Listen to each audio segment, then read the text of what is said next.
Hello everyone. Hello. Audio clear है? Screen दिख रही है? सब ठीक है? Hello hello. Hi Pritam. Good evening Karachi. Hello Abhilipsa. Good evening. Good evening Jagriti. Good evening. आ जाओ, सब आ जाओ। आज नया चैप्टर स्टार्ट करने वाले हैं जो कि होगा ऑल्टरनेटिंग करंट या फिर एसी जिसे कहते हैं। स्लाइड चेंज कर देता हूँ। बस वाला स्लाइड ये रहा। हाँ ओके। प्रीतम कह रहा है भैया 3 मंथ्स के बाद ये बैच फिर से रीस्टार्ट होगा क्योंकि अ, मुझे बीज खरीदना था। मुझे BECH ये क्या था? ये कुछ समझ में नहीं आता प्रीतम। लेकिन तुम्हारे पहला बात जो तुमने कहा है कि भैया 3 मंथ्स के बाद क्या ये बैच फिर से स्टार्ट होगा। द ट्रूथ इज़ कि जैसे ये बैच खत्म होगा which is in the next month जो कि अक्टूबर के बाद हम लोग साथ रहेंगे टिल नीट 2025। ठीक है। जहाँ पर अच्छा प्रीतम सर सर टेलिंग कि मुझे बैच खरीदना था। प्रीतम देखो, आपको बैच खरीदने की कोई ज़रूरत नहीं है क्योंकि ये कम्प्लीटली फ्री बैच है। ठीक है।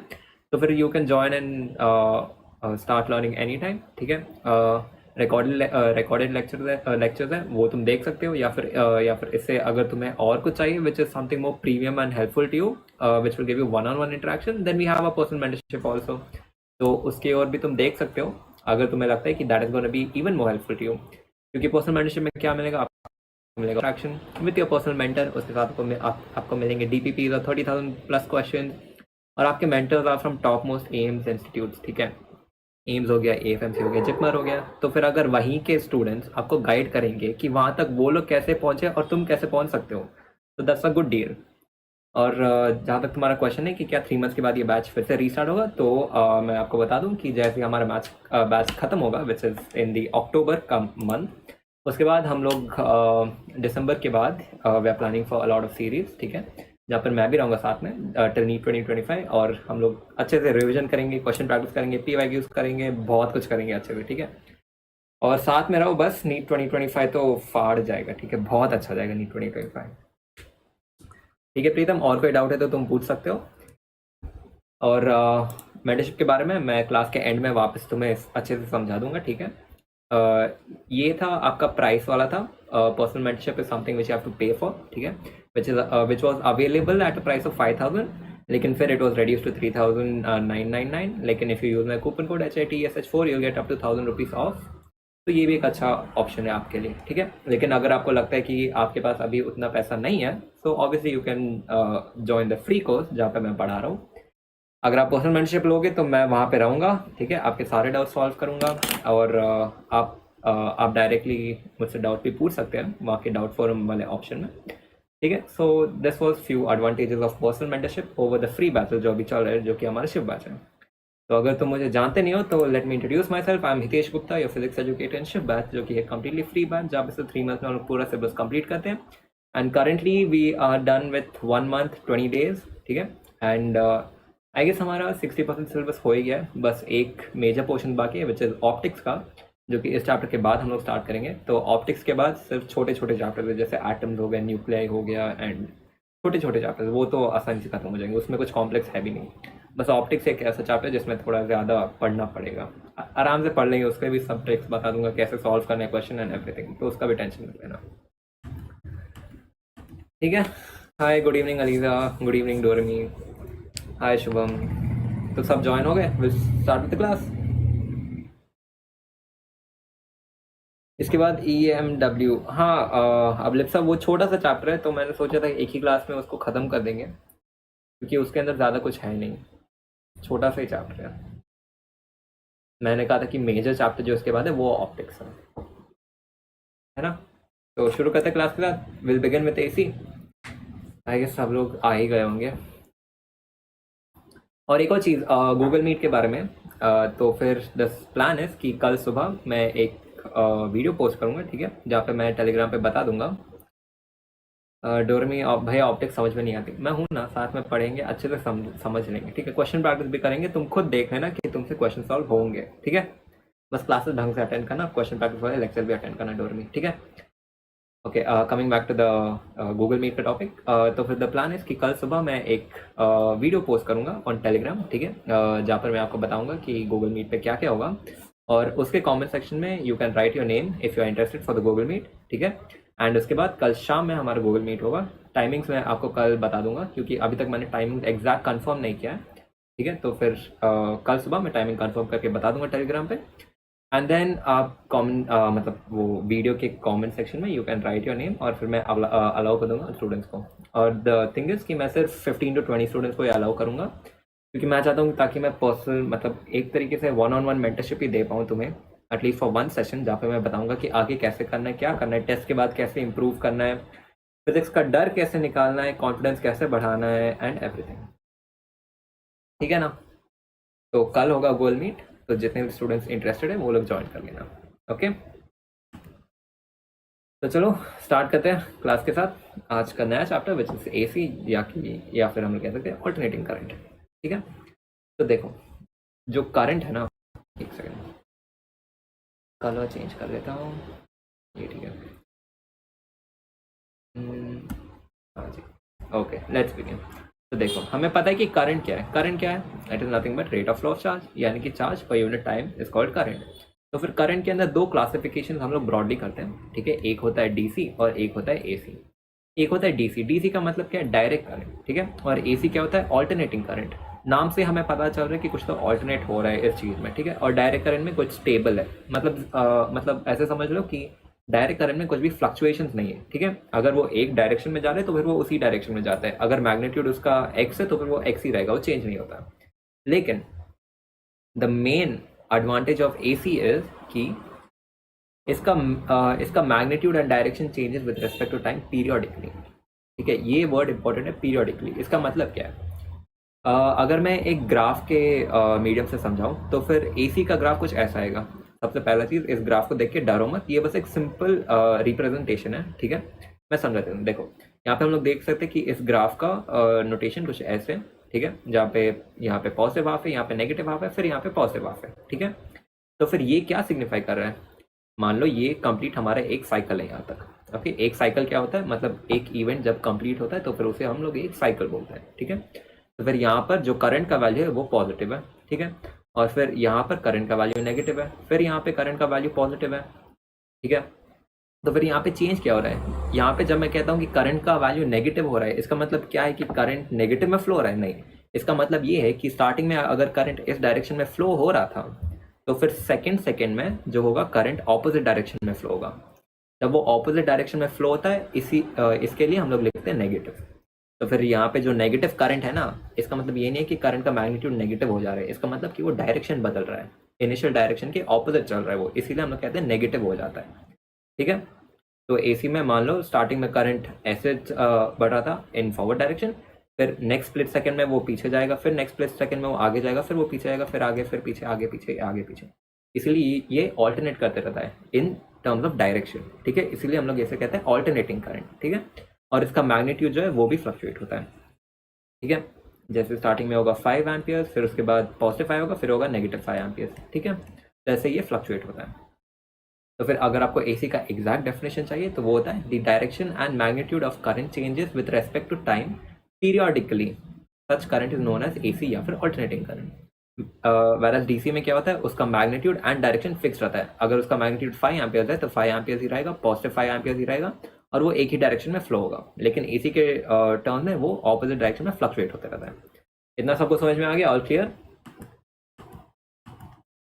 समझ में आ गया तो थम्स अप दे दो, फिर हम लोग आगे बढ़ेंगे।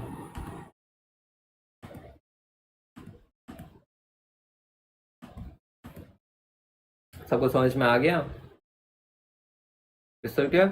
Everything clear? सबको समझ में आ गया? ओके, अब लिखा जागृति डोरेमी, ठीक है, ठीक है, ठीक है। बाकी स्टूडेंट्स को समझ में आ गया ना? प्रीतम, भावना और जितने भी बाकी स्टूडेंट्स हैं, आप सबको समझ में आ गया ना? फिर आगे बढ़े? ओके, ठीक है, सबका हम सब मिल गया। ओके, ठीक है, तो आगे बढ़ते हैं। तो फिर अब जैसे हम लोग डीसी करंट के लिए डायरेक्टली लिख देते हैं कि current is equal to 5 amperes या फिर current is equal to 3 amperes, तो फिर एसी के टर्म्स में हम लोग कैसे रिप्रेजेंट करते हैं कि करंट का मैग्नीट्यूड कैसे है और वो कैसे फ्लक्चुएट हो रहा है? तो उसे हम लोग रिप्रेजेंट करते हैं। रुको, एक चीज़ मैं दिखा देता हूँ। ये जो ग्राफ है ना, ये ग्राफ है एसी करंट, ठीक है। यहाँ पे करंट का वैल्यू और ये टाइम है, ठीक है। एक्स एक्सिस पर टाइम है और वाई एक्सिस पर करंट है, ओके, ठीक है। तो फिर यहाँ पे करंट स्टार्टिंग में पॉजिटिव हाफ में, फिर नेगेटिव हाफ में, फिर पॉजिटिव हाफ में, फिर वो नेगेटिव में रहता है, फिर पॉजिटिव, फिर नेगेटिव, फिर पॉजिटिव, फिर नेगेटिव, ठीक है। तो फिर ये ग्राफ हो गया ऑल्टरनेटिंग करंट का, ठीक है। अगर मैं कहूँगा कि साइन थीटा का ग्राफ कैसा होता है, तो फिर उसका आंसर भी यही होगा कि वो यहाँ से स्टार्ट होता है, फिर ऐसे होता है, फिर ऐसे होता है, फिर वो कंटिन्यू होते रहता है। तो फिर क्या तुम देख सकते हो कि साइन थीटा का ग्राफ और ऑल्टरनेटिंग करंट का ग्राफ दोनों सिमिलर है ना। इसीलिए हम लोग जब रिप्रेजेंट करते हैं ऑल्टरनेटिंग करंट के लिए, हम लोग लिखते हैं I is equal to I naught sine theta. इसका मतलब क्या, I is equal to I naught sine theta. I naught क्या है, it is the peak value of current, यानी कि करंट का मैक्सिमम वैल्यू जो है ना, उसे हम लोग आई नॉट कहते हैं, ठीक है। I naught into sine theta. Sine theta हम लोग क्यों लिख रहे हैं, क्योंकि करंट का जो वैल्यू है इन टर्म्स ऑफ ग्राफ वो साइन थीटा के कर्व जैसा है। देखो यहाँ पे ये है साइन थीटा का कर्व और ये है ऑल्टरनेटिंग करंट का कर्व, दोनों ऑलमोस्ट सिमिलर है, ठीक है। इसीलिए यहाँ पे हम लोग साइन थीटा भी लिखते हैं, ठीक है। और यहाँ पे जो मैंने लिखा I is equal to I naught sine omega T, तो फिर मैंने बस थीटा को सब्स्टिट्यूट कर दिया ओमेगा टी, क्योंकि थीटा क्या है, it is angular distance. Angular distance क्या होता है, angular speed into time. Angular speed हो गया आपका ओमेगा और टाइम हो गया आपका टी, तो ये हो गया साइन ओमेगा टी। तो I is equal to I naught sine omega t. समझ में आया सभी को कि I is equal to I naught sine omega T का मतलब क्या होता है, जो रैंडमली तुम लोग रखते हो ना, I is equal to I naught sine omega t, sine omega t, वो क्यों होता है साइन ओमेगा टी। अब समझ में आया, समझ में आ गया तो थम्स अप दे दो, फिर आगे बढ़ेंगे हम लोग, धीरे धीरे पढ़ेंगे, अच्छे से समझ लेंगे। क्लियर है, आगे बढ़े, चलो ठीक है, ओके ठीक है। तो फिर यहाँ पे जो ओमेगा है ना, इसे हम लोग कहते हैं एंगुलर फ्रीक्वेंसी, ठीक है। और omega is equal to 2 pi by time period या फिर 2 पाई इंटू फ्रीक्वेंसी, क्योंकि यहाँ पे हमारे पास 1 बाई टाइम पीरियड है and 1 by time period is nothing but frequency, तो ये 2 पाई एफ डी हो जाता है, ओके ठीक है। आगे बढ़ते हैं। जनरली जब हम लोग कहते हैं कि frequency of alternating current is 50 hertz, इसका मतलब क्या है, इसका मतलब ये कि वो 50 साइकिल्स कंप्लीट कर रहा है एक सेकेंड में। एक साइकिल होता है एक पॉजिटिव और एक नेगेटिव होता है एक कंप्लीट साइकिल, तो ऐसे ये 50 साइकिल्स कंप्लीट कर रहा है एक सेकंड में, तब उसका फ्रीक्वेंसी हम लोग कहते हैं कि उसका फ्रीक्वेंसी 50 हर्ट्ज है। वैसे ही फ्रीक्वेंसी चेंज हो सकता है, किसी चीज़ का फ्रीक्वेंसी हो सकता है 30 या फिर 40 या फिर 110 भी हो सकता है, ठीक है ठीक है। अब चलो, अब बढ़ते हैं आगे नेक्स्ट मेजर टॉपिक में, which is how does alternating current very at different instant, ठीक है। क्योंकि इस ग्राफ में अगर हम लोग मान लेते कि ये एक कंप्लीट साइकिल है यहाँ से लेके यहाँ तक, तो ये हो जाता है मेरा टाइम पीरियड, ठीक है। ये मेरा टाइम पीरियड हो गया। मान लो कि मुझे कैलकुलेट करना है कि t/4, जो कि इस पॉइंट पे t/4 पर करंट का वैल्यू कितना है, और फिर t/2 पर करंट का वैल्यू कितना है, या फिर 3t/2 पर 3t/4 पर करंट का वैल्यू कितना है, तो फिर मैं कैसे कैलकुलेट करूंगा। ऑब्वियसली मुझे यूज़ करना पड़ेगा which is the standard notation I is equal to I naught sine omega T. तो उसके हेल्प से हम लोग कैलकुलेट करेंगे कि करंट का वैल्यूज कितना होता है इन डिफरेंट टाइम इंस्टेंस, ठीक है। मान लेते कि करंट का equation is I is equal to I naught sine omega T, ठीक है। डिफरेंट इक्वेशन हो सकता है, अगर डिफरेंट इक्वेशन है तो फिर आपको जो इक्वेशन दिया गया वो यूज़ करना होगा, ठीक है। यहाँ पर हम लोग अज्यूम करें कि I is equal to I naught sine omega t, okay ठीक है। आगे बढ़ते हैं। मान लो कि मुझे 0 सेकेंड पे करंट का वैल्यू कितना है वो पता करना है, ठीक है। मतलब जैसे ही मैंने स्टार्ट किया 0 सेकेंड पे, उस मोमेंट पर करंट का इंस्टेंट वैल्यू कितना है वो मुझे कैलकुलेट करना है। तो मैं कैसे करूंगा, देखो मुझे दिया गया t is equal to 0 second, ठीक है। तो फिर मुझे पता है standard equation i is equal to I naught sine omega t, okay. तो फिर यहाँ पे i is equal to sine naught omega का वैल्यू मैंने कहा था omega is equal to 2 pi by time period या फिर 2 पाई इंटू फ्रीक्वेंसी, तो फिर 2 पाई बाई टाइम पीरियड मैं यहाँ पे सब्स्टिट्यूट कर दूंगा, ठीक है। टाइम पीरियड कॉन्स्टेंट वैल्यू होता है फॉर द पर्टिकुलर साइकिल, ठीक है। तो फिर यहाँ पे टाइम पीरियड नीचे आ जाएगा, ठीक है, इंटू टी। टाइम मुझे क्या लेना है, at what time do I need to calculate the current का value, it is at 0 second. तो फिर मैं ये 0 सेकेंड यहाँ पे t के बदले सब्स्टिट्यूट कर दूंगा, तो ये हो जाएगा आई नॉट साइन 2 पाई/t into 0, anything into 0 is 0 itself, तो यहाँ पे वैल्यू हो जाएगा 0, यानी कि 0 सेकेंड्स पर करंट का वैल्यू है 0 एम्पियर्स, ठीक है ओके। अब आगे बढ़ते हैं। अब मुझे t/4 सेकेंड्स पे कैलकुलेट करना है, विच इज टाइम पीरियड का 1/4 वैल्यू पर करंट का वैल्यू कितना है वो मुझे कैलकुलेट करना है, ठीक है। तो फिर वो कैलकुलेट करते हैं। तो standard equation I is equal to I naught sine omega T.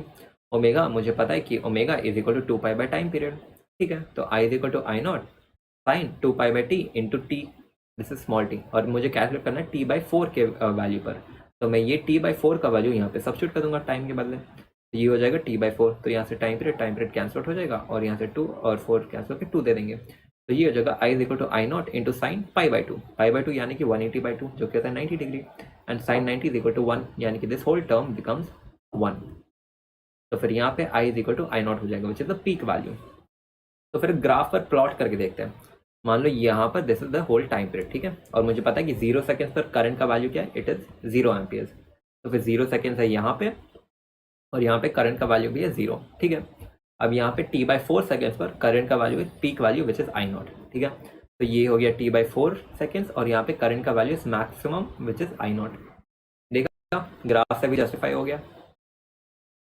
आगे बढ़े, इधर तक सबको समझ में आ रहा है ना? ऐसा नहीं कि मैं बस बता रहा हूँ तुम लोग को समझ में नहीं आ रहा है, समझ में तो आ रहा है ना? Everything is clear?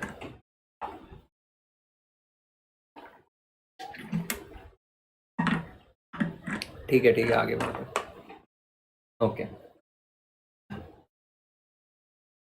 ओके ठीक है, भावना, प्राची, जागृति, ओके ठीक है, डर में। अब आगे बढ़ते हैं। अब मान लो मुझे हाफ टाइम पीरियड पर कैलकुलेट करने की करंट का वैल्यू कितना होगा, which is like t/2 seconds. Calculate करते हैं। देखो I is equal to I naught sine omega T, ठीक है। तो फिर omega is equal to 2π/t into small t का वैल्यू इज टाइम पीरियड का हाफ यानी कि t/2। तो t/2 में मैं यहाँ पे सब्स्टिट्यूट कर दूंगा, तो टाइम पीरियड कैंसिल आउट हो जाएंगे और 2 और 2 यहाँ से कैंसिल आउट हो जाएगा। तो हो जाएगा I is equal to I naught into sine pi. Sine pi यानी कि साइन 180, साइन 180 कितना होता है 0, यानी कि 0 इंटू एनीथिंग इज 0 सर। तो यहाँ पे वापस आई नॉट इज इक्वल टू 0 यानी कि t/2 सेकंड्स पर करंट का वैल्यू है 0, जो कि वापस यहाँ पर दिख रहा है। यहाँ पर value of current is 0 at t/2 second, ठीक है। अब 3t/4 सेकंड पे कैलकुलेट करते हैं।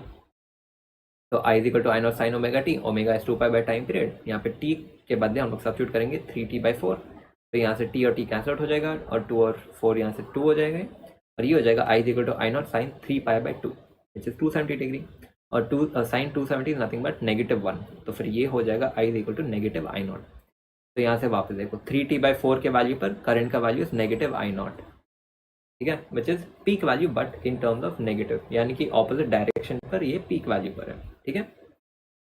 ओके, अब टाइम पीरियड पर कितना होगा जब t is equal to capital T, तो I is equal to sine और साइन ओमेगा टी, तो 2π by time period into time period cancel हो जाएंगे और ये हो जाएगा आई नॉट इंटू साइन 2π का वैल्यू कितना होता है, इट इज साइन 360 जिसका वैल्यू होता है 0, तो यहाँ पे I इज इक्वल टू 0 हो जाएगा। तो वापस यहाँ पे टाइम पीरियड पर वैल्यू 0 हो जाता है। तो फिर देख सकते हैं कि कैसे ये एक साइन थीटा के ग्राफ की तरह बिहेव कर रहा है। यहाँ से ये स्टार्ट होता है और यहाँ पर आके फिर यहाँ पे t पर ये 0 हो जाता है। सबको समझ में आ गया? क्लियर है? कोई इशू कहीं पर भी? अगर कहीं पर भी समझ में नहीं आ रहा है तो फिर बता दो, ठीक है, मैं वापस एक्सप्लेन कर दूंगा, डरो मत। आगे बढ़े, एवरीथिंग इज क्लियर? ठीक है, ओके, चलो अब आगे बढ़ते हैं। अब हम लोग कैलकुलेट करेंगे average value of current during a cycle, ठीक है। जो साइकिल हमने देखा तो फिर उसमें जो एवरेज वैल्यू ऑफ करंट होता है वो कितना होता है, क्योंकि हमने देखा कि प्रीवियस ग्राफ में करंट तो फ्लक्चुएट हो रहा था, फ्लक्चुएट तो हो रहा था ना, कहीं पर करंट का वैल्यू वॉज 0, कहीं पर करंट का value was positive I not, कहीं पर करंट का value was negative I naught. तो फिर एक एवरेज वैल्यू कितना होगा वो हम लोग कैलकुलेट कर लेते पहले, ठीक है। तो फिर मैंने आई गेस फर्स्ट या सेकेंड लेक्चर में ही बोला था ऑफ द फर्स्ट चैप्टर कि किसी भी चीज़ का एवरेज कैलकुलेट करने का फॉर्मूला जो होता है दैट इज इक्वल टू, दो फॉर्मूलाज होते हैं, एक होता है स्टैंडर्ड फॉर्मूला, एक होता है फिजिक्स के टर्म्स में जो फॉर्मूला हम लोग यूज़ करते हैं 12th ग्रेड में। तो जो स्टैंडर्ड फॉर्मूला होता है विच इज आई एवरेज का होगा total charge divided by total time, क्योंकि हमें कैलकुलेट करना है एवरेज वैल्यू, तो वो हो जाएगा total charge divided by total time. ये तो एक मेथड हो गया, ठीक है। और जो सेकंड अप्रोच रहता है एवरेज वैल्यू कैलकुलेट करने का, वो प्लीज ध्यान रखना, ठीक है, इस चैप्टर में बहुत यूज होगा। Average value is equal to which is I average integral I d t divided by integral d t, 0 to t। ये होता है एक standard form to calculate average of anything, ठीक है, विद रेस्पेक्ट टू टाइम। मान लो मैं पूछ लेता हूँ कि चार्ज का एवरेज वैल्यू कितना होगा विच इज क्यू एवरेज, तो वो होगा integral Q D t 0 to t divided by integral d T from 0 to t। समझ में आ गया सभी को? कोई इशू? समझ में नहीं है तो बताओ, मैं वापस एक्सप्लेन करूंगा। सबको समझ में आ गया? ओके, ठीक है। तो फिर अब हम लोग कैलकुलेट करते हैं average value of current in complete cycle, ठीक है। तो फिर हमें पता है कि करंट का जो इक्वेशन है I is equal to I naught sine omega T, ठीक है। तो इसके बेसिस पर अगर मैं बोलूँ कि एवरेज वैल्यू क्या होगा, तो it will be total charge divided by total time. तो फिर ये हो जाएगा I is equal to d Q by D T, लेकिन मुझे टोटल चार्ज कैलकुलेट करना है और मुझे पता है कि d q is equal to I d t. तो अगर मैं डी क्यू का इंटीग्रेशन कर दूंगा तो फिर मुझे टोटल चार्ज मिल जाएगा। तो डी क्यू का integration will give me Q which is nothing but integral I d T, ठीक है। तो इंटीग्रल आई डी टी क्या है, it is area of I t graph. क्यों? क्योंकि देखो यहाँ पर अगर मैं ग्राफ बना दूँ जहाँ पे वाई एक्सिस पर मैं करंट को ले लूँ और एक्स एक्सिस में टाइम ले लूँ और उसका ग्राफ कुछ ऐसे है। अगर मैं इस ग्राफ का एरिया निकाल लूँ ना, जो कि ये वाला पर्टिकुलर रीजन होगा, ये एरिया क्या सिग्निफाई करता है, it is nothing but current into time which is nothing but charge. इसलिए हम लोग कहते हैं कि integral I d T is equal to area of I t graph, ठीक है। ओके, अब आगे बढ़ते हैं। तो फिर अब मुझे कैलकुलेट करना है एवरेज वैल्यू ऑफ करंट, ठीक है। तो देखो एवरेज वैल्यू ऑफ करंट मुझे पता है कि formula is integral I d t divided by integral d t, 0 से t और 0 से t, क्योंकि मुझे कंप्लीट टाइम पीरियड पर कैलकुलेट करना है, ठीक है। निकिता सर आपने 11th नहीं पढ़ाया क्या? निकिता मैं 12th फिजिक्स पढ़ाता हूँ, ठीक है। 11th स्टैंडर्ड की फिजिक्स एक बहुत अच्छे सर पढ़ाते हैं विच इज शुभ्रो सर, ठीक है। तो वो आपके 11th स्टैंडर्ड फिजिक्स को संभालते हैं और मैं आपके 12th स्टैंडर्ड फिजिक्स को संभालता हूँ। वो सभी काफ़ी अच्छे हैं, ठीक है, तो चिंता मत लेना, वो भी फिजिक्स अच्छे से पढ़ाते थे। I am in charge of 12th standard का फिजिक्स, ठीक है। ओके ठीक है, अब आगे बढ़ते हैं। निकिता आपको और कोई डाउट होगा तो पूछ लेना, ठीक है, डरना मत। ओके आगे बढ़ते हैं। तो देखो एवरेज वैल्यू ऑफ करंट का फॉर्मूला क्या था, integral I d t divide by integral d t. यहाँ पे आई का वैल्यू क्या होगा, वो तो इक्वेशन से हमें पता ही है कि I is equal to I naught sine omega T. तो इस वैल्यू को मैं यहाँ पे सब्स्टिट्यूट करूँगा, ठीक है। तो ये हो जाएगा integral I naught sine omega T D T, integral d t 0 से टी तक हो जाएगा टी, ठीक है। तो यहाँ से 0 से टी तक हमें इंटीग्रेट करना है। देखो आई नॉट क्या है, it is the peak value. Peak value तो कांस्टेंट रहता है, वो तो चेंज नहीं होता है, तो फिर ये पीक वैल्यू बाहर आ जाएगा इंटीग्रेशन सिंबल से, ठीक है। और टाइम पीरियड का वैल्यू भी कांस्टेंट रहता है, तो फिर वो भी बाहर आ जाएगा इंटीग्रेशन के सिंबल से, ठीक है। तो ये हो जाएगा I naught by T into integral sine omega T. अब साइन ओमेगा टी का इंटीग्रेशन क्या होता है, it is negative cos omega t divide by omega. तो फिर साइन ओमेगा टी का इंटीग्रेशन होता है negative cos omega t divided by omega. और हमें कहाँ से कहाँ तक इंटीग्रेट करना है, लोअर लिमिट है 0 और अपर लिमिट है कैपिटल टी, ठीक है। तो फिर यहाँ से अगर मैं नेगेटिव साइन को बाहर ले लूँ तो वो हो जाएगा negative I naught by T into omega into cos omega t. लेकिन यहाँ पर अब मुझे वैल्यू सब्स्टिट्यूट करने पड़ेंगे। ओमेगा मुझे पता है कि omega is equal to 2 pi by time period, जिससे मैं यहाँ पे सब्स्टिट्यूट कर देता हूँ, ठीक है। 2 pi by T into small T. Small T के बदले मुझे लिमिट सब्स्टिट्यूट करने पड़ेंगे विच is the upper limit and the lower limit. Upper limit क्या है, कैपिटल टी, लोअर लिमिट क्या है, 0, ठीक है। तो यहाँ पे अगर मैं अपर लिमिट सब्स्टिट्यूट करूँ विच इज कैपिटल टी और लोअर लिमिट हो जाएगा 0, तो ये हो जाएगा cos 2 pi by T into T minus cos 0। तो टी और टी यहाँ से कैंसिल आउट हो जाएंगे और ये हो जाएगा cos 2 pi minus cos 0। Cos 2 पाई यानी कि कॉस 360 माइनस कॉस 0, ठीक है। कॉस 360 का वैल्यू होता है पॉजिटिव 1 और कॉस 0 का वैल्यू होता है पॉजिटिव 1 अगेन। तो ये हो जाएगा 1 माइनस 1। 1 माइनस 1 क्या होता है, इट्स नथिंग बट 0। तो फिर यहाँ पर का एवरेज वैल्यू ऑफ करंट हो जाएगा 0। तो फिर I average is equal to 0 in a complete cycle, in a complete cycle. ये हम लोग ग्राफ से भी पता कर सकते थे, लेकिन मुझे फॉर्मूला के थ्रू भी आपको बताना था एक बार, ताकि आप लोग बाद में ये ना बोलो कि ग्राफ से हमें समझ में आता है फिर फॉर्मूला के बेसिस पे हम लोग समझ ही नहीं सकते। देखो ग्राफ के बेसिस पर ग्राफ कुछ ऐसा था, ठीक है, जहाँ पर इधर था पॉजिटिव हाफ और ये था नेगेटिव हाफ। अगर इतना मैग्नीट्यूड पॉजिटिव हाफ का है और उतना ही मैग्नीट्यूड नेगेटिव हाफ पर भी लाइक करता है, तो फिर एवरेज वैल्यू क्या होगा। ये ऐसे कि मैं पूछ रहा हूँ कि पॉजिटिव 5 और नेगेटिव 5 का एवरेज क्या होता है, वो तो 0 ही होता है ना, जो कि हमने सॉल्व भी कर लिया। यहाँ पे फॉर्मूला के थ्रू हमने सॉल्व कर दिया कि average value of current is equal to 0 in a complete cycle. In a half cycle different story रहेगा जो हम लोग कैलकुलेट करेंगे, ठीक है। ये सबको समझ में आ गया? सबको समझ में आ गया तो थम्स अप दे दो, फिर लोग आगे बढ़ेंगे। समझ में आ गया क्या? आगे बढ़े। किसी को कहीं पर भी डाउट है तो पूछ लो, ठीक है, डरना मत।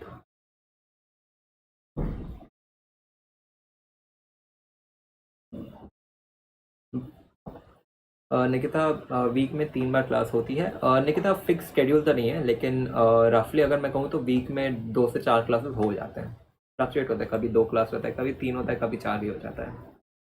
भावना रिपीट करना है, ओके भैया भैया, ओके ओके भावना मैं रिपीट करता हूँ। देखो आपको कहाँ से समझ में नहीं आया भावना, मुझे बताओ। आपको यहाँ तक तो समझ में आ गया था ना, फॉर्मूला के बेसिस पे I average is equal to integral I d t divided by integral integration d t. जिन लोगों को समझ में आ गया तो इट इज़ कम्प्लीटली फाइन, जिनको समझ में नहीं आया उनके लिए मैं वापस एक्सप्लेन कर देता हूँ।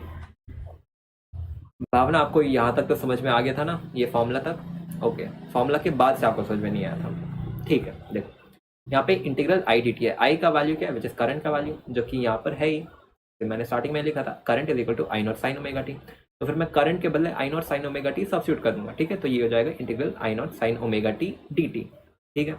अब आई नॉट तो एक कॉन्स्टेंट वैल्यू है विच इज पीक करंट, तो ये इंटीग्रेशन सिंबल से बाहर आ जाएगा, ओके।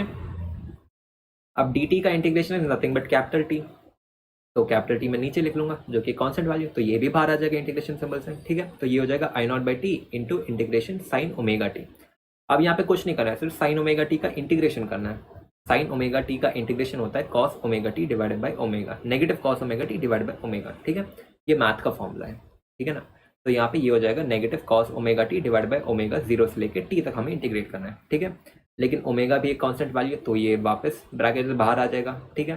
तो ये हो जाएगा negative I naught by T omega into cos omega T, ठीक है। यहाँ पे जो नेगेटिव सिंबल था वो उसे भी मैंने ब्रैकेट से बाहर ले लिया, तो ये यहाँ पे आ गया, ओके। यहाँ तक समझ में आ गया भावना?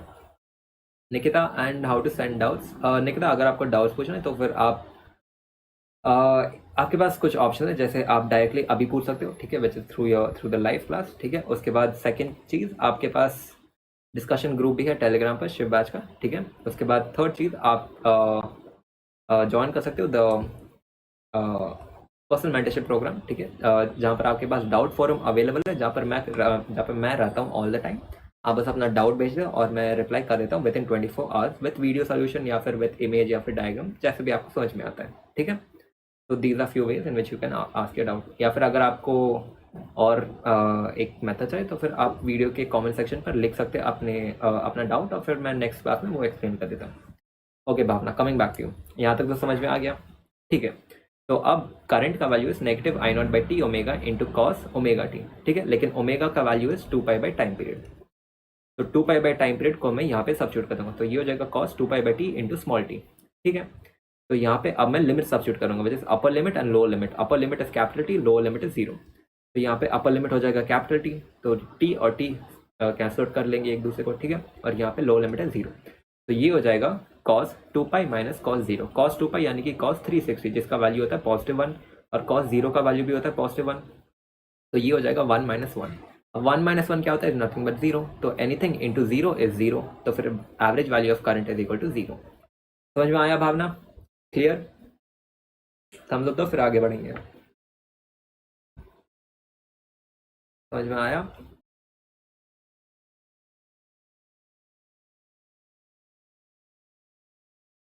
समझ में आया क्या भावना? ओके ठीक है, थम्स अप मिल गया, ओके। अब आगे बढ़ते हैं,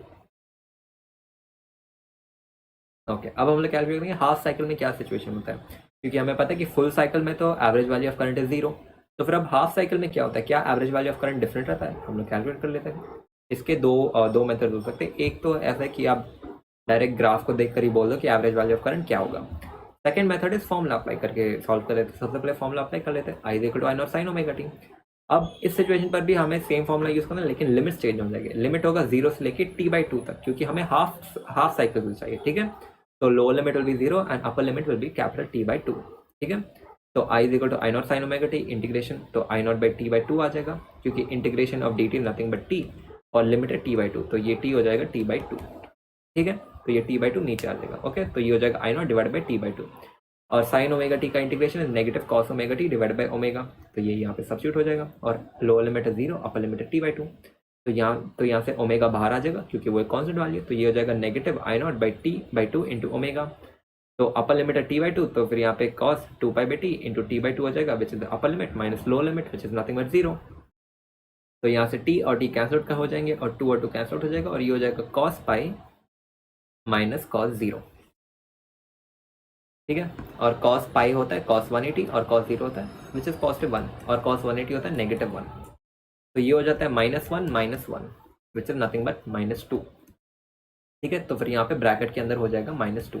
अब बाहर भी माइनस है, अंदर भी माइनस है, minus into minus will give you plus, यानी कि ये हो जाएगा +2 I0/π।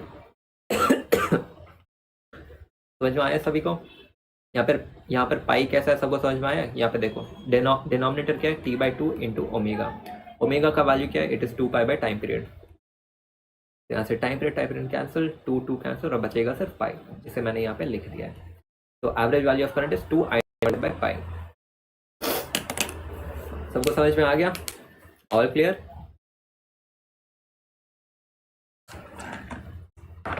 क्लियर? ओके, ठीक।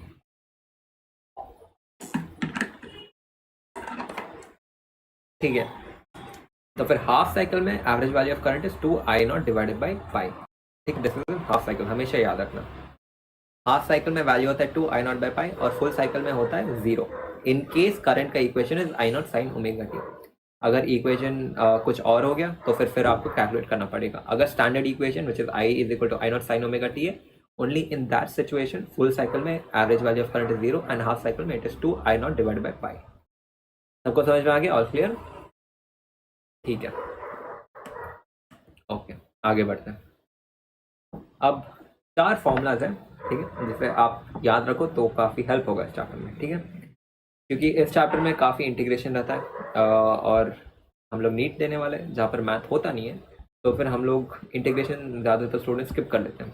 तो फिर इसलिए मैं आपको सजेस्ट करूँगा कि आप ये 4 फॉर्मूलाज रट लो। ठीक है, तो फिर आपको इंटीग्रेशन में काफ़ी आसानी हो जाएगी सॉल्व करने में क्वेश्चन। ठीक है, तो पहला फॉर्मूला क्या है, 1/t into sorry it is 1/t integral 0 to t sin n omega t dt is equal to 0। ठीक है, integration of cos n omega t dt is again equal to 0।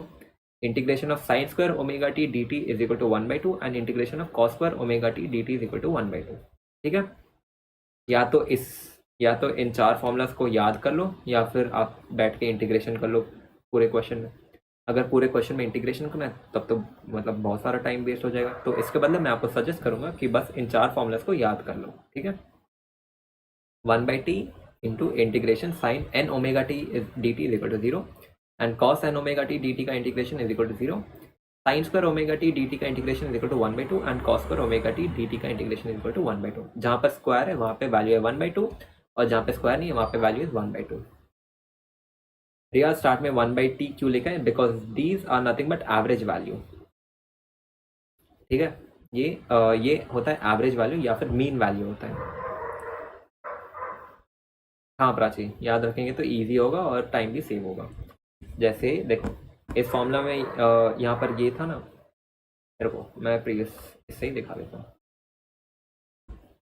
यहाँ पर देखो, यहाँ पर तुमने क्या किया है इस स्टेप में, देखो this is nothing but I is equal to I0 integral sine omega t divided by t। तो यहाँ पे अगर मैं I0 को छोड़ दूँ which is a constant value, तो वो हो जाएगा I is equal to 1/t into integration sine n omega t 0 से लेके t तक। और अगर आप फॉर्मूला में देखो ये एग्जैक्ट फॉर्मूला नेक्स्ट पेज पर क्या है, integration of 1/t into integral sine n omega t dt is equal to 0 और यहाँ पे सेम है इंटू 1/t इंटीग्रेशन 0 से t तक साइन n ओमेगा t जिसका वैल्यू था 0। ठीक है, तो फिर अगर आप इस पूरे वैल्यू को ही रट लो जिसका वैल्यू 0 होता है तो फिर आपका पूरा टाइम बच जाएगा। आपको इतने स्टेप्स करने की ज़रूरत ही नहीं है, आपको डायरेक्टली पता है कि इसका वैल्यू इज इक्वल टू 0, तो I हो जाएगा 0। ठीक है,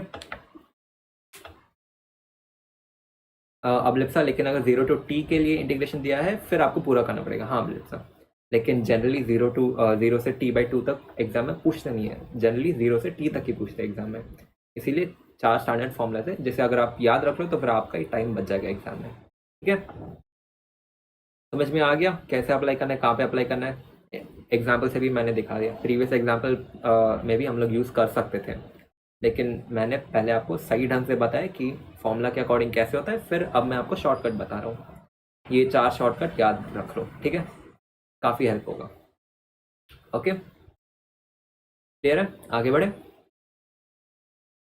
साइन स्क्वायर का वैल्यू होता है 1/2, कॉस स्क्वायर का वैल्यू होता है 1/2 and remaining if it is sign n omega t और कॉस n ओमेगा t तो फिर वो 0 होता है। ठीक है, ओके, ये आपको हेल्प करेगा इन कैलकुलेटिंग RMS वैल्यू या फिर रूट मीन स्क्वायर वैल्यू होता है ना, उसे कैलकुलेट करने में हेल्प करेगा। ठीक है, अब हम लोग आगे to the next main topic which is RMS value या फिर रूट मीन स्क्वायर। आरएमएस का मतलब होता है रूट मीन स्क्वायर। ठीक है, आगे बढ़े। अच्छा, टेस्ट के बाद तो मैंने एक ही लेक्चर लिया, ठीक है, तो फिर जिन स्टूडेंट्स को मैंने पूछा नहीं है कि उनका टेस्ट कैसा गया था, तो अगर if you comfortable in telling कि आपका टेस्ट कैसा गया था, क्या वो बेटर गया था या नहीं, तो फिर आप बता सकते हो। ठीक है, अब लिप्सा ये 4 एग्जांपल्स को कहाँ यूज़ कर सकते हैं, वैसे एक डाउट क्वेश्चन करवा सकते हैं। हाँ लिप्सा, करवाऊंगा ना। इन 4 फॉर्मूलाज को हम लोग यूज़ करते हैं आरएमएस वैल्यू को कैलकुलेट करने में, और वो कैसे करते हैं वो भी मैं बता दूंगा with application of the formula, तो टेंशन मत लो। ठीक है Nikita, which is next chapter. Next chapter मैं सोच रहा हूँ ऑप्टिक्स आने वाला है, लेकिन उसके पहले हम लोग ये चैप्टर तो खत्म कर ले। ठीक है ना, ठीक है, तो चलो RMS value which is root mean square value. तो हम लोग कहते तो है RMS which is root mean square, सबसे पहले होता है रूट, फिर होता है मीन, फिर होता है स्क्वायर। लेकिन जब हम लोग कैलकुलेट करते हैं आरएमएस वैल्यू तो फिर हमें उल्टा जाना पड़ता है। सबसे पहले हमें इक्वेशन को स्क्वायर करना पड़ता है, फिर हमें उसका मीन लेना पड़ता है, फिर हमें उसका रूट करना पड़ता है, तब हमें मिलता है। ठीक है, तो यही होता है आरएमएस वैल्यू। तो फिर सबसे पहला स्टेप क्या होता है, square the given equation. Second step क्या होता है, फाइंड द मीन या फिर एवरेज। थर्ड स्टेप क्या होता है, square root of the equation, and that will give you the RMS value of current, या फिर कुछ भी हो सकता है। ठीक है,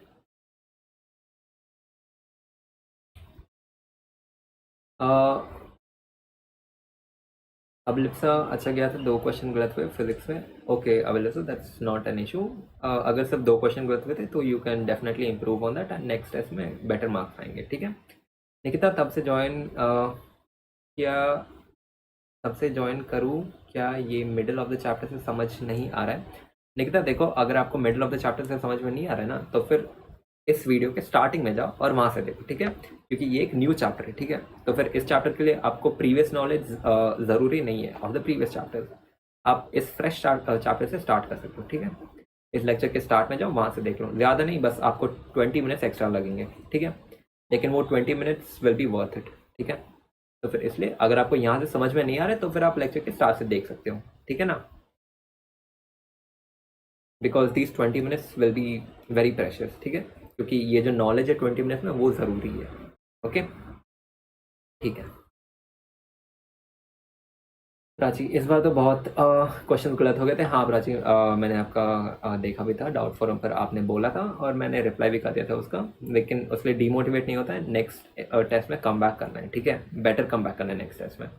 जागृति, गलत नहीं हुए थे पर 2-3 अनअटेम्प्टेड था टेस्ट में। ओके जागृति, दैट्स नॉट एन इशू। अगर आपको पता है कि अगर मैं ये क्वेश्चन अटेम्प्ट करूंगी और मुझे गलत मिलेगा तो it's better to leave the question, फिर आपका नेगेटिव मार्किंग बच जाता है वैसे। ठीक है, तो आगे बढ़े। अब मैं आपको बताता हूँ कि एप्लीकेशन उन 4 फॉर्मूलाज का जो मैंने बोला था उन्हें कैसे अप्लाई करना है और आरएमएस वैल्यू कैसे कैलकुलेट करना है। ठीक है, क्योंकि क्वेश्चन में आपको एक रैंडम इक्वेशन दे दिया जाएगा, जैसे I equal to I0 sine omega T. ठीक है, और फिर आपसे पूछा जाएगा कि इसका आरएमएस वैल्यू कैलकुलेट करो, तो फिर उसे कैसे कैलकुलेट करना है वही मैं बता दूँ कि कैसे कैलकुलेट करना है। ठीक है, और निकिता, डाउट फोरम टेलीग्राम में डाउट डिस्कशन है क्या? हाँ निकिता है। जागृति, ओके देखो, ओके ठीक है, तो फिर देखो, नीट में क्वेश्चन आपसे पूछा जाएगा कि आपको एक इक्वेशन दे दिया जाएगा, जैसे यहाँ पर मैं यूज़ कर रहा हूँ I equal to I0 sine omega T, और क्वेश्चन में आपको दे दिया जाएगा कि calculate the RMS value of current in this equation. तो फिर कैसे कैलकुलेट करते हैं, देखो, कहते तो है RMS which is root mean square, लेकिन कैलकुलेट कैसे करते हैं, पहले स्क्वायर करते हैं, फिर मीन लेते हैं, फिर रूट लेते हैं। तो step number 1, square the equation, यानी कि इस पूरे इक्वेशन को स्क्वायर कर दो। निकिता, टेलीग्राम लिंक कैसे मिलेगा? निकिता, आप टेलीग्राम पे जाके सर्च कर सकते हो विच इज शिव बैच, आपको मिल जाएगा शिव बैच। ठीक है, अगर आपको शिव बैच नहीं मिलता है तो फिर मैं इस लेक्चर के एंड में आपको कंप्लीटली बता दूंगा कि कैसे ढूंढना है। ठीक है, अभी के लिए हम लोग पहले पढ़ाई पे ध्यान दे देते, फिर एंड में हम लोग बाकी के सारे डिस्कशन कर लेंगे। ओके, क्योंकि पढ़ाई बीच में इंटरप्ट नहीं होना चाहिए। ओके चलो ठीक है, तो आरएमएस वैल्यू कैलकुलेट कैसे करना है, देखो सबसे पहले स्टेप 1 क्या है, स्क्वायर द इक्वेशन। तो फिर ये मेरा इक्वेशन है, इसे मुझे स्क्वायर करना पड़ेगा, यानी कि I square which is nothing but I0 square into sine square omega T. ठीक है, नेक्स्ट स्टेप क्या है, मीन ले लो इस पूरे इक्वेशन का, या फिर एवरेज वैल्यू ले लो इस पूरी इक्वेशन का, मतलब integral I square D t divide by D t, 0 से लेके t तक और 0 से लेके t तक। ठीक है, लेकिन I स्क्वायर का वैल्यू क्या है, it is I0 square into sine omega T. तो फिर यहाँ पे सब्स्टिट्यूट कर दूंगा विच is I naught square sine omega T. ठीक है, तो फिर अब देखो integral I naught square sine omega t divide by integral d T. Integral d T क्या है, it is nothing but T, तो यहाँ पे ये हो जाएगा 1 डिवाइडेड बाई टी। तो फिर अब ये वैल्यू तो एक कांस्टेंट वैल्यू हो जाएगा, मुझे इंटीग्रेशन करना है साइन स्क्वायर ओमेगा टी का। ठीक है, अगर आप ध्यान से देखो आई नॉट तो कांस्टेंट वैल्यू, तो उसे बाहर ले लो। ठीक है, तो ये हो जाएगा I naught into 1 by T into integral sine square omega T. Previous slide में मैंने क्या बोला था, देखो यहाँ पे आप खुद देख लो, integration of 1 by T into 0 से लेके टी तक sine square omega T D T का वैल्यू इज 1/2। यानी कि मैं इस पूरे इक्वेशन के बदले मैं 1/2 अगर मैं सब्स्टिट्यूट कर दूंगा तो that is same as this. तो मैं यहाँ पर जो वैल्यू है 1/t इंटू 0 से लेके टी तक sine square omega T D T के बदले में 1/2 सब्स्टिट्यूट कर दूंगा, तो इसका वैल्यू हो जाएगा I naught square divide by 2। ठीक है, समझ में आया? शिव सॉरी भैया मैं लेट हो गया था, इसलिए एक सेकेंड, ये 17 मिनट्स लेट हूँ। नो प्रॉब्लम शिव, कोई बात नहीं, कोई बात नहीं। अगर आप लेट हो तो कोई बात नहीं, बस लेक्चर कंप्लीट करना है। ठीक है, अगर आप लाइव लेक्चर ज्वाइन नहीं कर सकते हो इट्स टोटली फाइन, आप रिकॉर्डेड भी देख सकते हो, लेकिन पढ़ाई इंपॉर्टेंट है। ठीक है, अब लिप्सा क्या समझ में आया कि कैसे अप्लाई करना है मीन वाला फॉर्मूला? यहाँ पर इस इक्वेशन में पूछा गया और मैं देख सकता हूँ कि यहाँ पे this whole thing becomes 1/t into integration sine square omega T D T, लेकिन integration of sine square omega T D T का वैल्यू इज 1/2। तो फिर मैं इस पूरे चीज़ के बदले 1/2 सब्स्टिट्यूट कर सकता हूँ, जैसे मैंने सब्स्टिट्यूट कर दिया और ब्रैकेट के बाहर था आई नॉट स्क्वायर, तो ये हो जाएगा आई नॉट स्क्वायर इंटू 1/2। तो ये हो जाएगा mean value is equal to I naught square by 2। ठीक है, तो थर्ड स्टेप क्या है, रूट द वैल्यू, यानी कि ये जो वैल्यू मुझे मिला है इसका मुझे स्क्वायर रूट लेना पड़ेगा। तो फिर अगर मैं इसका स्क्वायर रूट ले लूँ तो फिर वो हो जाएगा R M S value is equal to I naught square by 2 का स्क्वायर रूट, तो आई नॉट स्क्वायर का square root will be I naught और √2 हो जाएगा नीचे, तो ये नीचे आ जाएगा। भावना भैया वो साइन एन ओमेगा टी में एन किसके लिए यूज हुआ है? अच्छा ओमेगा, अच्छा मैं बता दूँ भावना, देखो यहाँ पे जो मैंने लिखा ना एन ओमेगा टी, यहाँ पे एन का वैल्यू कुछ भी हो सकता है, it can be 1, it can be 2, it can be 3। अगर मैं एन का वैल्यू 1 ले लूँ तो ये हो जाएगा साइन, एन का वैल्यू 1 है तो फिर ये हो जाएगा ओमेगा टी। ठीक है, अगर यहाँ पे इट इज, अगर मैं एन का वैल्यू 2 ले लूँ तो फिर ये हो जाएगा 2 ओमेगा टी। वैसे ही आपको क्वेश्चन में मिल सकता है साइन 3 ओमेगा टी, तो फिर यहाँ पे एन का वैल्यू कुछ भी हो सकता है, 1 2 3 4 कुछ भी हो सकता है। ठीक है, मोस्ट ऑफ द क्वेश्चन में एन का वैल्यू 1 होता है, इसलिए हम लोग एन इज इक्वल टू 1 लिखते ही नहीं है। ठीक है, क्लियर है? और कोई डाउट भावना? तो फिर इसका इस इक्वेशन में आर एम एस का वैल्यू कितना होगा, it will be I naught by √2। ठीक है, R M S value is I naught by √2। समझ में आ गया सभी को? समझ में आ गया तो थम्स अप दे दो, फिर हम लोग आगे बढ़ेंगे विथ नेक्स्ट क्वेश्चन। एक और बार हम लोग R M S value calculate करना देख लेंगे, फिर आपको पूरा क्लियर समझ में आ जाएगा। ओके,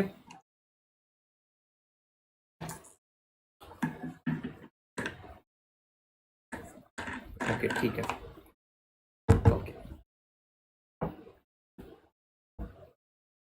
ठीक है, आगे बढ़ते हैं। अब हम लोग क्वेश्चन सॉल्व करते हैं। ठीक है, क्वेश्चन क्या कहता है, ध्यान से देखना क्वेश्चन। ठीक है, ऐसे क्वेश्चन आ सकते हैं नीट में, लेकिन ये थोड़ा लंबा चौड़ा क्वेश्चन हो जाएगा, लेकिन कोई इशू नहीं, हम लोग सॉल्व कर देंगे। ओके, क्वेश्चन क्या कहता है, देखो इसके पहले मैं बता देता हूँ कि आरएमएस का सिग्निफिकेंस क्या होता है। देखो हाँ, देखो RMS is the effective value of current और वोल्टेज। इसका मतलब क्या है, देखो जैसे अब तक हमने सर्किट्स के बारे में पढ़ा है। ठीक है, हमने सर्किट्स तो पढ़ा ही था, which is in current electricity, and then उसके बाद सेकंड चैप्टर में भी सर्किट्स पढ़ा था, फर्स्ट चैप्टर में भी सर्किट्स पढ़ा था, एंड काफ़ी सारे चैप्टर में हमने सर्किट्स पढ़े। सर्किट में होता क्या था, यहाँ पे एक सेल था और एक रेसिस्टर था जिसमें करंट का वैल्यू दे दिया जाता था 2 एम्पियर। ठीक है, अब जब आप एसी के बाद जब आप क्वेश्चन सॉल्व करोगे ना, तो फिर आपको यहाँ पे सेल के बदले एक एसी सोर्स दे दिया जाएगा। एसी सोर्स का सिंबल ये होता है। ठीक है, this is the symbol for AC source. ठीक है, और इसमें आपको करंट दे दिया जाएगा I is equal to let's say 5 amperes. लेकिन मैंने तो कहा था कि एसी फ्लक्चुएट होते रहता है, उसका वैल्यू स्टेबल नहीं रहता है, कभी पॉजिटिव 5 रहता है, कभी नेगेटिव 5 हो जाता है। तो फिर इसी कंफ्यूजन को दूर करने के लिए in terms of solving question RMS value लिया जाता है। आरएमएस वैल्यू क्या है, it is the effective value. Effective value का मतलब क्या है, ये एक्चुअल वैल्यू होता है जो कि हमें एक डिवाइस पे दिखता है। आप ले सकते हो डिवाइस, कुछ भी हो सकता है, जैसे एमीटर हो सकता है या फिर वोल्ट मीटर हो सकता है। जब एमीटर पर आपको रीडिंग मिलता है कि करंट का वैल्यू इज 5 एम्पियर, तो फिर ये उसका आरएमएस वैल्यू होता है, ठीक है। जब आपको वोल्ट मीटर पर मिलता है कि वोल्टेज का वैल्यू है 6 वोल्ट, तो फिर ये भी उसका आरएमएस वैल्यू होता है, ठीक है। आरएमएस वैल्यू आप समझ लो ये होता है असलियत, ठीक है।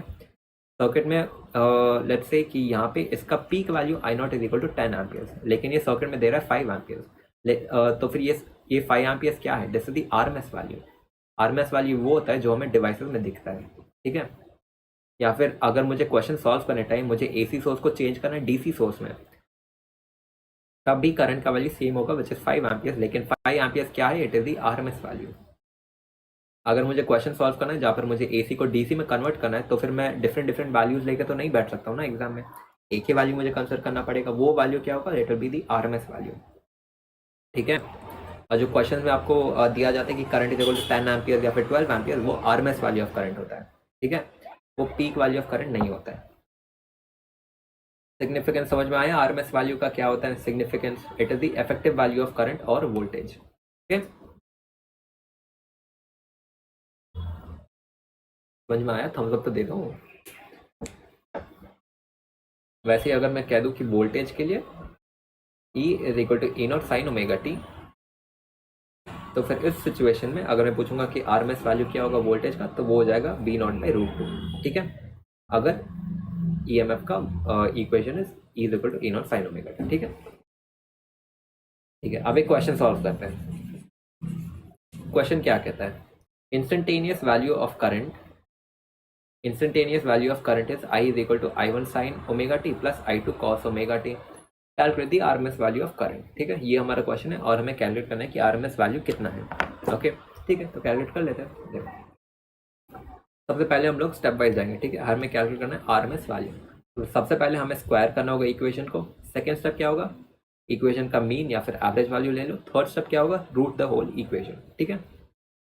तो फर्स्ट स्टेप अप्लाई करते हैं स्क्वायरिंग द इक्वेशन, यानी कि हमें पता है कि current is equal to I1 sine omega T plus I2 cos omega T, ठीक है। तो फिर इस पूरे चीज को हमें स्क्वायर करना है, तो फिर ये हो जाएगा आई स्क्वायर विच इज इस पूरे इक्वेशन का होल स्क्वायर, ठीक है। तो फिर ये this is nothing but a plus b का होल स्क्वायर है, ठीक है, जहाँ पे a का value is I1 sine omega T और b का value is I2 cos omega T. तो फिर हमें इस पूरे चीज का स्क्वायर लेना है, होल स्क्वायर।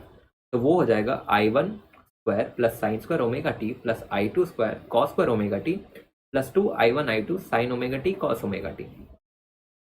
ये किस चीज के सिमिलर है, a plus B whole square का equation, is a square plus B square plus 2ab, ठीक है। यहाँ पर a के बदले value is I1 sine omega T और b के बदले value is I2 sine sorry it is I2 cos omega T, ठीक है। यहाँ तक क्लियर है, आगे बढ़े, धीरे धीरे सॉल्व करेंगे, अच्छे से समझ में आ जाएगा, ठीक है।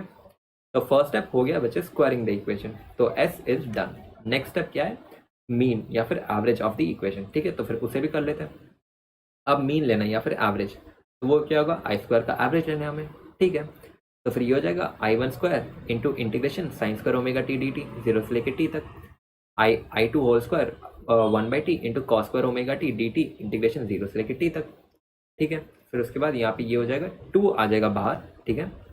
फिर सबसे पहले इस ये जो इक्वेशन था ना प्रीवियस स्क्वायर में, उसे हम लोग सिंप्लीफाई कर लेते हैं। यहाँ पे 2I1 I2 sine omega T cos omega T है, nothing but 2ab sine theta cos theta.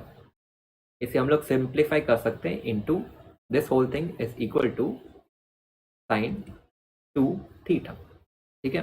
मतलब इस पूरे इक्वेशन के बदले मैं ये भी लिख दूंगा तो फिर ये सेम ही होगा, ठीक है। ये आपका थोड़ा ट्रिग्नोमेट्री की तरफ चल जाता है, विच इज मैथ की तरफ। मुझे पता है कि कुछ स्टूडेंट को समझ में नहीं आ रहा होगा, लेकिन ये एक स्टैंडर्ड फॉर्मूला है, इसे बस याद रख लेना, ठीक है। ओके ठीक है। तो फिर यहाँ पे ये हो जाएगा 1/t into integration 0 to t sine 2 omega T, ठीक है। अब मैं क्या यूज करूंगा, द 4 स्टैंडर्ड फॉर्मूलाज जो मैंने बोला था कि काफी यूजफुल होंगे, ठीक है। तो फिर देखो सबसे पहले फोकस करना है यहाँ पे, ध्यान से देखना, ठीक है। ये जो इक्वेशन है यहाँ पे 1/t into integration 0 to t sine square omega T D t, यहाँ पर n का वैल्यू 1 है, ठीक है। फिर से यहाँ पे देखो और फिर से यहाँ पे देखो, कुछ दिख रहा है, ये है 1/t into integration sine square omega T D t 0 to t 1/t into cos square omega T D t 0 to t 1/t into sine n omega T. यहाँ पे n का वैल्यू 2 है, दिख रहा है? यहाँ पे n का वैल्यू 2 है। किसने डाउट पूछा था? आई गेस हाँ, भावना ने पूछा था। भावना यहाँ पे देखो, यहाँ पे 2 है ना, यहाँ पे n का वैल्यू 2 हो जाता है। ओके, तो फिर देखो मुझे पता है कि integration sine square omega T का वैल्यू इज 1/2, यानी कि इस पूरे चीज़ के बदले मैं 1/2 सब्स्टिट्यूट कर सकता हूँ। और cos square omega T D T का इंटीग्रेशन इज 1/2, तो फिर इसके बदले मैं 1/2 सब्स्टिट्यूट कर सकता हूँ। और यहाँ पे n का वैल्यू 2 है, तो फिर मुझे पता है integration of sine n omega T is 0, यानी कि इसके बदले मैं 0 सब्स्टिट्यूट करूँगा। तो ये हो जाएगा i1 square into 1/2 plus i2 square into 1/2 plus 0। ठीक है,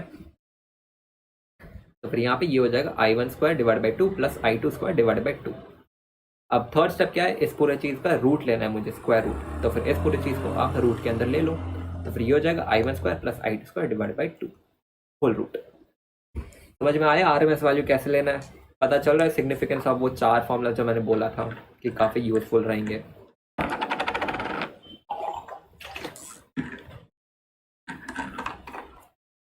अगर आप मैथ स्टूडेंट्स नहीं हो तो फिर आपके लिए वो 4 फॉर्मूलाज काफ़ी यूजफुल रहेंगे। अगर आपको वो 4 फॉर्मूलाज याद नहीं करना है तो फिर आप बैठ के पूरा इंटीग्रेशन कर सकते हो। अगर इंटीग्रेशन से बचना है तो फिर वो 4 फॉर्मूलाज याद रख लेना। आगे बढ़े, चलो ठीक है। ये मैं होमवर्क दे देता हूँ, ठीक है? तो ये आपका होमवर्क है। Question is i is equal to 2 plus 3 sine omega t, find the RMS value of current in this equation. ठीक है, ये सॉल्व कर लेना और कमेंट सेक्शन में इसका आंसर लिख देना। ठीक है, होमवर्क का आंसर मुझे चाहिए in comment section. Okay, comment section में आंसर लिख देना। ठीक है, क्वेश्चन ये है i is equal to 2 plus 3 sine omega t, find the RMS value of current in this. Okay, ठीक है, आगे बढ़ते हैं। ठीक है, ठीक है, अब हम लोग आ गए to the next major topic which is AC through pure resistor. तो फिर अब हम लोग क्या पढ़ने वाले? देखो, अब हम लोग 4 सिंपल चीज पढ़ने वाले। AC through resistor, AC through capacitor, AC through inductor, AR circuit, LR circuit and CR circuits. ठीक है, सब हम लोग पढ़ने वाले 1 by 1। ठीक है, तो स्टार्ट करें the first one which is AC through pure resistor. इसका मतलब क्या है? यानी कि हमारे पास एक रेसिस्टर है और इसके थ्रू उसके अक्रॉस हमने AC वोल्टेज सप्लाई कर दिया है। अब तक हम लोग जो क्वेश्चन सॉल्व कर रहे थे वहाँ पे एक सेल था। Cell is a source of DC voltage, ठीक है, लेकिन जो AC वोल्टेज है उसका सिंबल ये होता है। और मान लो एक रेसिस्टर के अक्रॉस मैं AC वोल्टेज लगा देता हूँ, तो फिर अब क्या होगा? करंट का वैल्यू क्या होगा, पीक वैल्यू ऑफ करंट क्या होगा, पावर का वैल्यू, वो सब हम लोग कैलकुलेट करेंगे 1 by 1। ओके, अभी तक जितना मैंने बताया सबको समझ में आ रहा है ना? कुछ डिफिकल्टी है? चैप्टर समझ में आ रहा है? क्योंकि कई स्टूडेंट्स को ये चैप्टर आसानी से समझ में आता नहीं है, लेकिन मैं अपना बेस्ट दे रहा हूँ ताकि आपको आसानी से समझ में आ जाए चैप्टर। ठीक है, जितना भी कॉम्प्लेक्स चीज़ है मैं कोशिश कर रहा हूँ कि मैं सिंपलेस्ट वे में आप सबको समझा पाऊँ ताकि आपको कोई भी डिफिकल्टी ना हो चैप्टर समझने में। ओके, ठीक है, ठीक है, सबका थम्स अप मिल गया। ओके, ठीक है, फिर आगे बढ़ते हैं। अब हम लोग पढ़ेंगे the first thing which is AC through pure resistor. Okay, circuit का डायग्राम क्या होगा? देखो, so this is a circuit. हमारे पास एक रेसिस्टर है और एक AC सोर्स है। AC सोर्स का सिंबल ये होता है, ठीक है। और मान लो एक पर्टिकुलर इंस्टेंट में करंट का डायरेक्शन ये है, ठीक है। और AC सोर्स का value is E is equal to E0 sign omega T. Since ये AC सोर्स है, इसका मतलब वोल्टेज भी फ्लक्चुएट होगा। एक सेकंड में फॉरवर्ड डायरेक्शन में होगा, फिर वो बैकवर्ड डायरेक्शन में होगा, फिर फॉरवर्ड, फिर बैकवर्ड, ये फ्लक्चुएट होता रहता है। ओके, तो E is equal to E0 sin omega t. E0 क्या है? It is the peak value of voltage and sin omega t is the way in which it is fluctuating. ठीक है, तो अब देखो, मुझे पता है कि current is equal to EMF divide by resistance. ठीक है, तो यहाँ से करंट का वैल्यू क्या होगा? It is EMF divide by resistance. लेकिन EMF is equal to E0 sin omega t, तो फिर करंट का value is E0 sin omega t divide by resistance. ठीक है, अब यहाँ पे देखो, ये E0 बाई R क्या होगा? ये तो एक कॉन्स्टेंट वैल्यू होगा। कांस्टेंट वैल्यू होगा ना, सब मानते हो। E0 एक कांस्टेंट वैल्यू है which is peak EMF। Resistant भी एक कांस्टेंट वैल्यू है which is the resistance in the resistor, वो तो चेंज नहीं होगा। तो फिर क्या मैं कह सकता हूँ कि E0 बाई R का वैल्यू जो है वो कांस्टेंट रहेगा? बताओ, क्या E0 बाई R का वैल्यू कांस्टेंट रहेगा? E0 का वैल्यू कांस्टेंट है, R का भी वैल्यू कांस्टेंट है, कांस्टेंट रहेगा। बस रियाज का यस मिला है मुझे अभी तक। ओके, प्राची ने भी यस बोला है, ठीक है। हाँ, वो कॉन्स्टेंट ही रहेगा ना, क्योंकि ई नॉट भी एक कॉन्स्टेंट वैल्यू है और ये आर भी कॉन्स्टेंट वैल्यू है। तो फिर इस पूरे टर्म को ई नॉट बाई आर क्या है? It is peak EMF divide by resistance. Peak EMF divide by resistance will give me the peak current, जो कि होगा आई नॉट। तो फिर यहाँ पे करंट हो जाएगा I is equal to I naught sine omega T. I naught क्या है? It is the peak value of current, जिसका value is E naught divide by R. ठीक है, I naught is E naught by R which is value of peak current. Okay, ठीक है। अब एक important चीज जो आपको समझना है फेज के बारे में, अब ध्यान से देखो। ईएमएफ का equation is E is equal to E naught sine omega T, ठीक है। और करंट का equation is I is equal to I naught sine omega t. कोई दिक्कत यहाँ तक? कोई दिक्कत नहीं ना, समझ में आ गया? ठीक है, आगे बढ़ते हैं। तो फिर देखो, ये तो हो गया पीक वैल्यू और ये भी हो गया पीक वैल्यू, ठीक है। पीक वैल्यू के अलावा जो भी इक्वेशन में होता है उसे हम लोग फेज बोलते हैं, ठीक है। तो फिर ये हो गया वोल्टेज का फेज और ये हो गया आपके करंट का फेज। आप देख सकते हो कि दोनों का फेज सेम है, which is sine omega t sine omega T. Omega T के बदले हम लोग थीटा भी लिख सकते हैं, तो ये हो जाएगा साइन थीटा और ये भी हो जाएगा साइन थीटा। तो फिर देख सकते हैं कि दोनों का फेज सेम है, ठीक है। फेज सेम क्यों है? क्योंकि यहाँ पर भी साइन ओमेगा टी है और यहाँ पर भी साइन ओमेगा टी है। अगर नीचे sign omega T plus pi by to ऐसा कुछ रहता तो मैं कहता कि फेज डिफरेंट है। तब मैं फेज डिफरेंट है क्यों कहता है? क्योंकि यहाँ पे देखो फेज है ओमेगा टी और यहाँ पे फेज है omega T plus pi by to. अगर यहाँ पे प्लस पाई बाई टू होता तो मैं कहता कि both are in different phase, लेकिन यहाँ पर साइन ओमेगा टी है और नीचे भी साइन ओमेगा टी। तो फिर मैं कह सकता हूँ कि EMF and current are in same phase. Same phase का मतलब क्या है? देखो, सेम फेज का मतलब है कि they reach their maximum and minimum value at the same time. जरूरी नहीं है कि मैक्सिमम वैल्यू सेम हो, लेकिन करंट और ईएमएफ अपने अपने मैक्सिमम वैल्यू सेम टाइम पे रीच करे। इसका मतलब क्या? मैं डायग्राम के द्वारा समझाता हूँ। देखो, मान लो इस ग्राफ में दिस इज ई नॉट, ठीक है। ये जो कंप्लीट व्हाइट लाइन है दिस इज ई नॉट, ठीक है, जो कि ईएमएफ है। E is equal to E naught sine omega T, ठीक है। और ये जो नीचे की ओर डॉटेड लाइन है, ये this represents current which is I is equal to I naught sine omega t. मैं क्या कर रहा था? Both are in phase. In phase का मतलब क्या है? क्या दोनों का पीक वैल्यू सेम होगा? बिल्कुल भी नहीं। फेज का मतलब है कि दोनों अपने अपने पीक वैल्यू सेम टाइम पे रीच करेंगे। मान लो इस पर्टिकुलर टाइम पे वोल्टेज अपने पीक वैल्यू पर है विच इज ई नॉट, तो करंट भी अपने पीक वैल्यू पर है विच इज ई नॉट। मान लो इस टाइम पर वोल्टेज का value E is equal to zero, तो करंट भी इक्वल टू जीरो है, ठीक है। This is the minimum value of voltage, यहाँ पर this is the map value of current, ठीक है। तो फिर यहाँ पर मैं देख सकता हूँ कि वोल्टेज का मिनिमम वैल्यू मिल रहा है which is negative E naught. यहाँ पर करंट का मिनिमम वैल्यू मिल रहा है which is I is equal to negative I naught, ठीक है।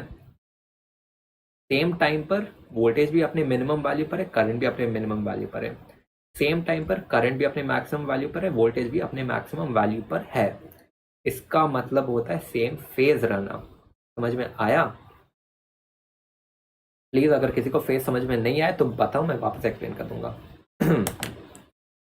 और यहाँ पे एक और चीज आपको याद रखना है कि यहाँ पे करंट का वैल्यू ईएमएफ के ग्राफ से नीचे क्यों है? क्योंकि current I naught is equal to E naught by R. E naught से कुछ डिवाइड हो रहा है, यानी कि वैल्यू कम रहने वाला है ना, इसलिए यहाँ पे I naught is lesser than E naught. सबको समझ में आ गया? अगर ये फेज वाला पार्ट आपको समझ में आ गया ना, आपको सारे सर्किट आसानी से समझ में आ जाएंगे। क्लियर है? किसी को समझ में नहीं आया तो बताओ, मैं वापस एक्सप्लेन कर दूंगा। समझ में आ गया सभी को?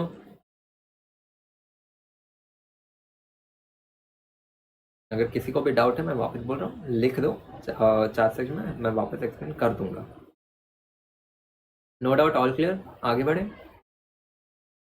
ठीक है, आगे बढ़ते हैं। आगे बढ़ते हैं क्योंकि अभी कोई डाउट पूछ नहीं रहा है, तो मैं अज्यूम कर रहा हूँ कि आप सबको सब कुछ समझ में आ रहा है। ओके, ठीक है।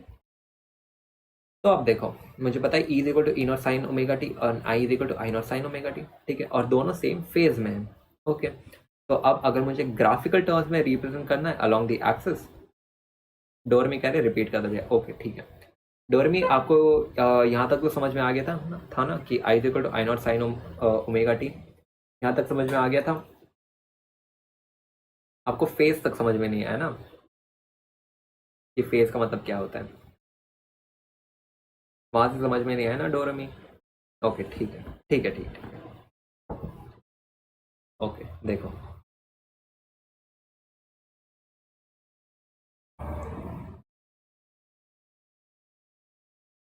देखो डोर में यहाँ पे मुझे पता है कि जो ईएमएफ का इक्वेशन है it is E is equal to E naught sine omega T, ठीक है।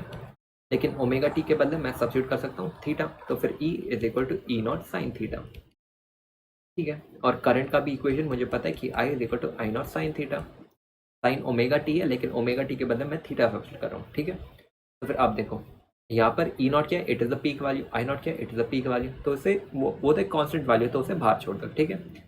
फ्लक्चुएट क्या हो रहा है, साइन थीटा फ्लक्चुएट हो रहा है ना, साइन थीटा फ्लक्चुएट हो रहा है।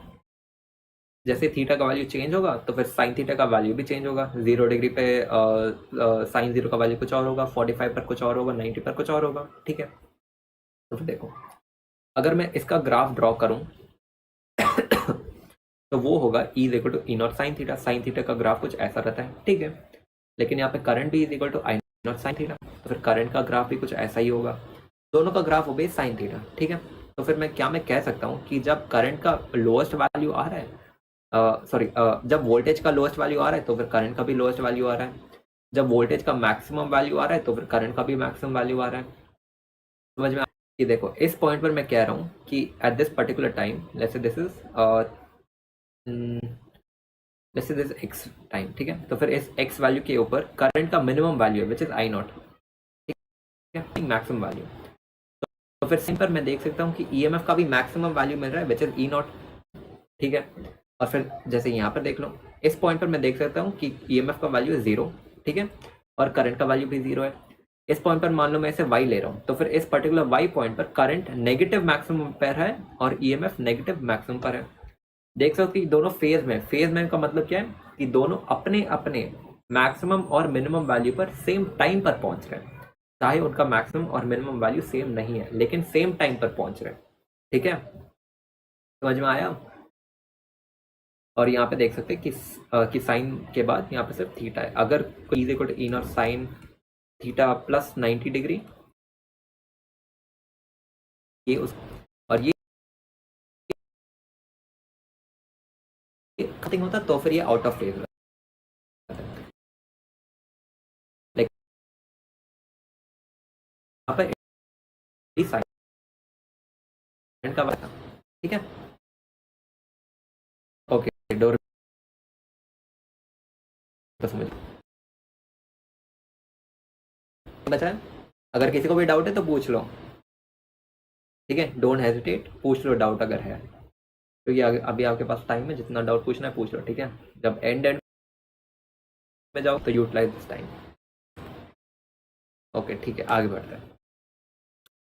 मुझे इस चीज़ को ग्राफ में प्लॉट करना है तो फिर मैं कैसे करूँगा, देखो अगर मैं कह रहा हूँ कि I is equal to I naught sine omega T, ठीक है, मैं ओमेगा टी के बदले थीटा भी सब्स्टिट्यूट कर सकता हूँ। तो फिर अगर मैं let's say sign omega T या फिर थीटा को एक्स, तो फिर ये हो जाएगा the graph of current which is I is equal to I naught sine omega T, ठीक है। अब मैं देख सकता हूँ कि वोल्टेज भी सेम फेज पर है, ठीक है, वोल्टेज भी सेम फेज पर है, यानी कि कोई चेंज नहीं है। अगर सेम फेज पर है तो फिर it will be along the same direction as that of current, तो फिर यहाँ पे voltage is equal to E sine omega T. तो फिर यहाँ पे अगर आप ध्यान से देखोगे यहाँ पर एक ब्लू लाइन है और एक blue line indicates current and red line indicates EMF, दोनों एरो सेम डायरेक्शन पर है और सेम फेज पर है, इसलिए दोनों एरोस को सेम डायरेक्शन में पॉइंट करवा रहा हूँ, ठीक है। अगर मैं कहता कि दोनों के बीच में phase 30 degree, let's say current is I naught sine omega T plus 30, तो फिर मैं इस एक्सिस से 30 डिग्री ऊपर चल जाता और यहाँ पर करंट ड्रॉ कर देता, फेज ईएमएफ के फेज से 30 डिग्री ज्यादा रहता, लेकिन यहाँ पर सेम फेज है तो फिर they will be along the same line, ठीक है। समझ में आ गया सभी को, आगे बढ़े, कोई इशू नहीं है ना। ओके चलो आगे बढ़ते हैं।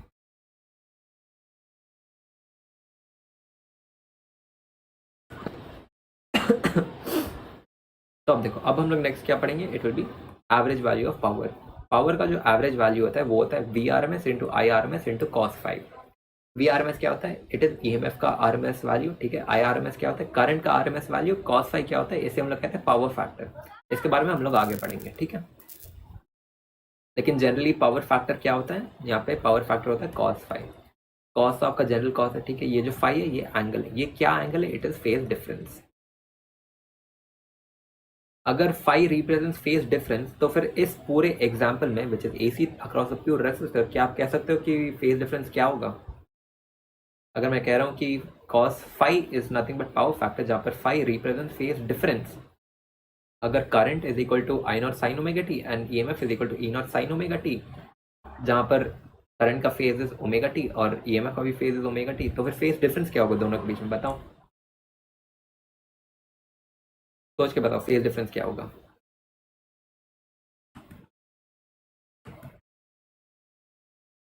बताओ।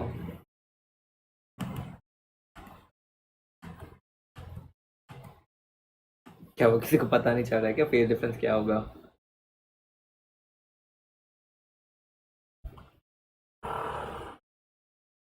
अच्छा अच्छा, मैं बता देता हूँ, देखो।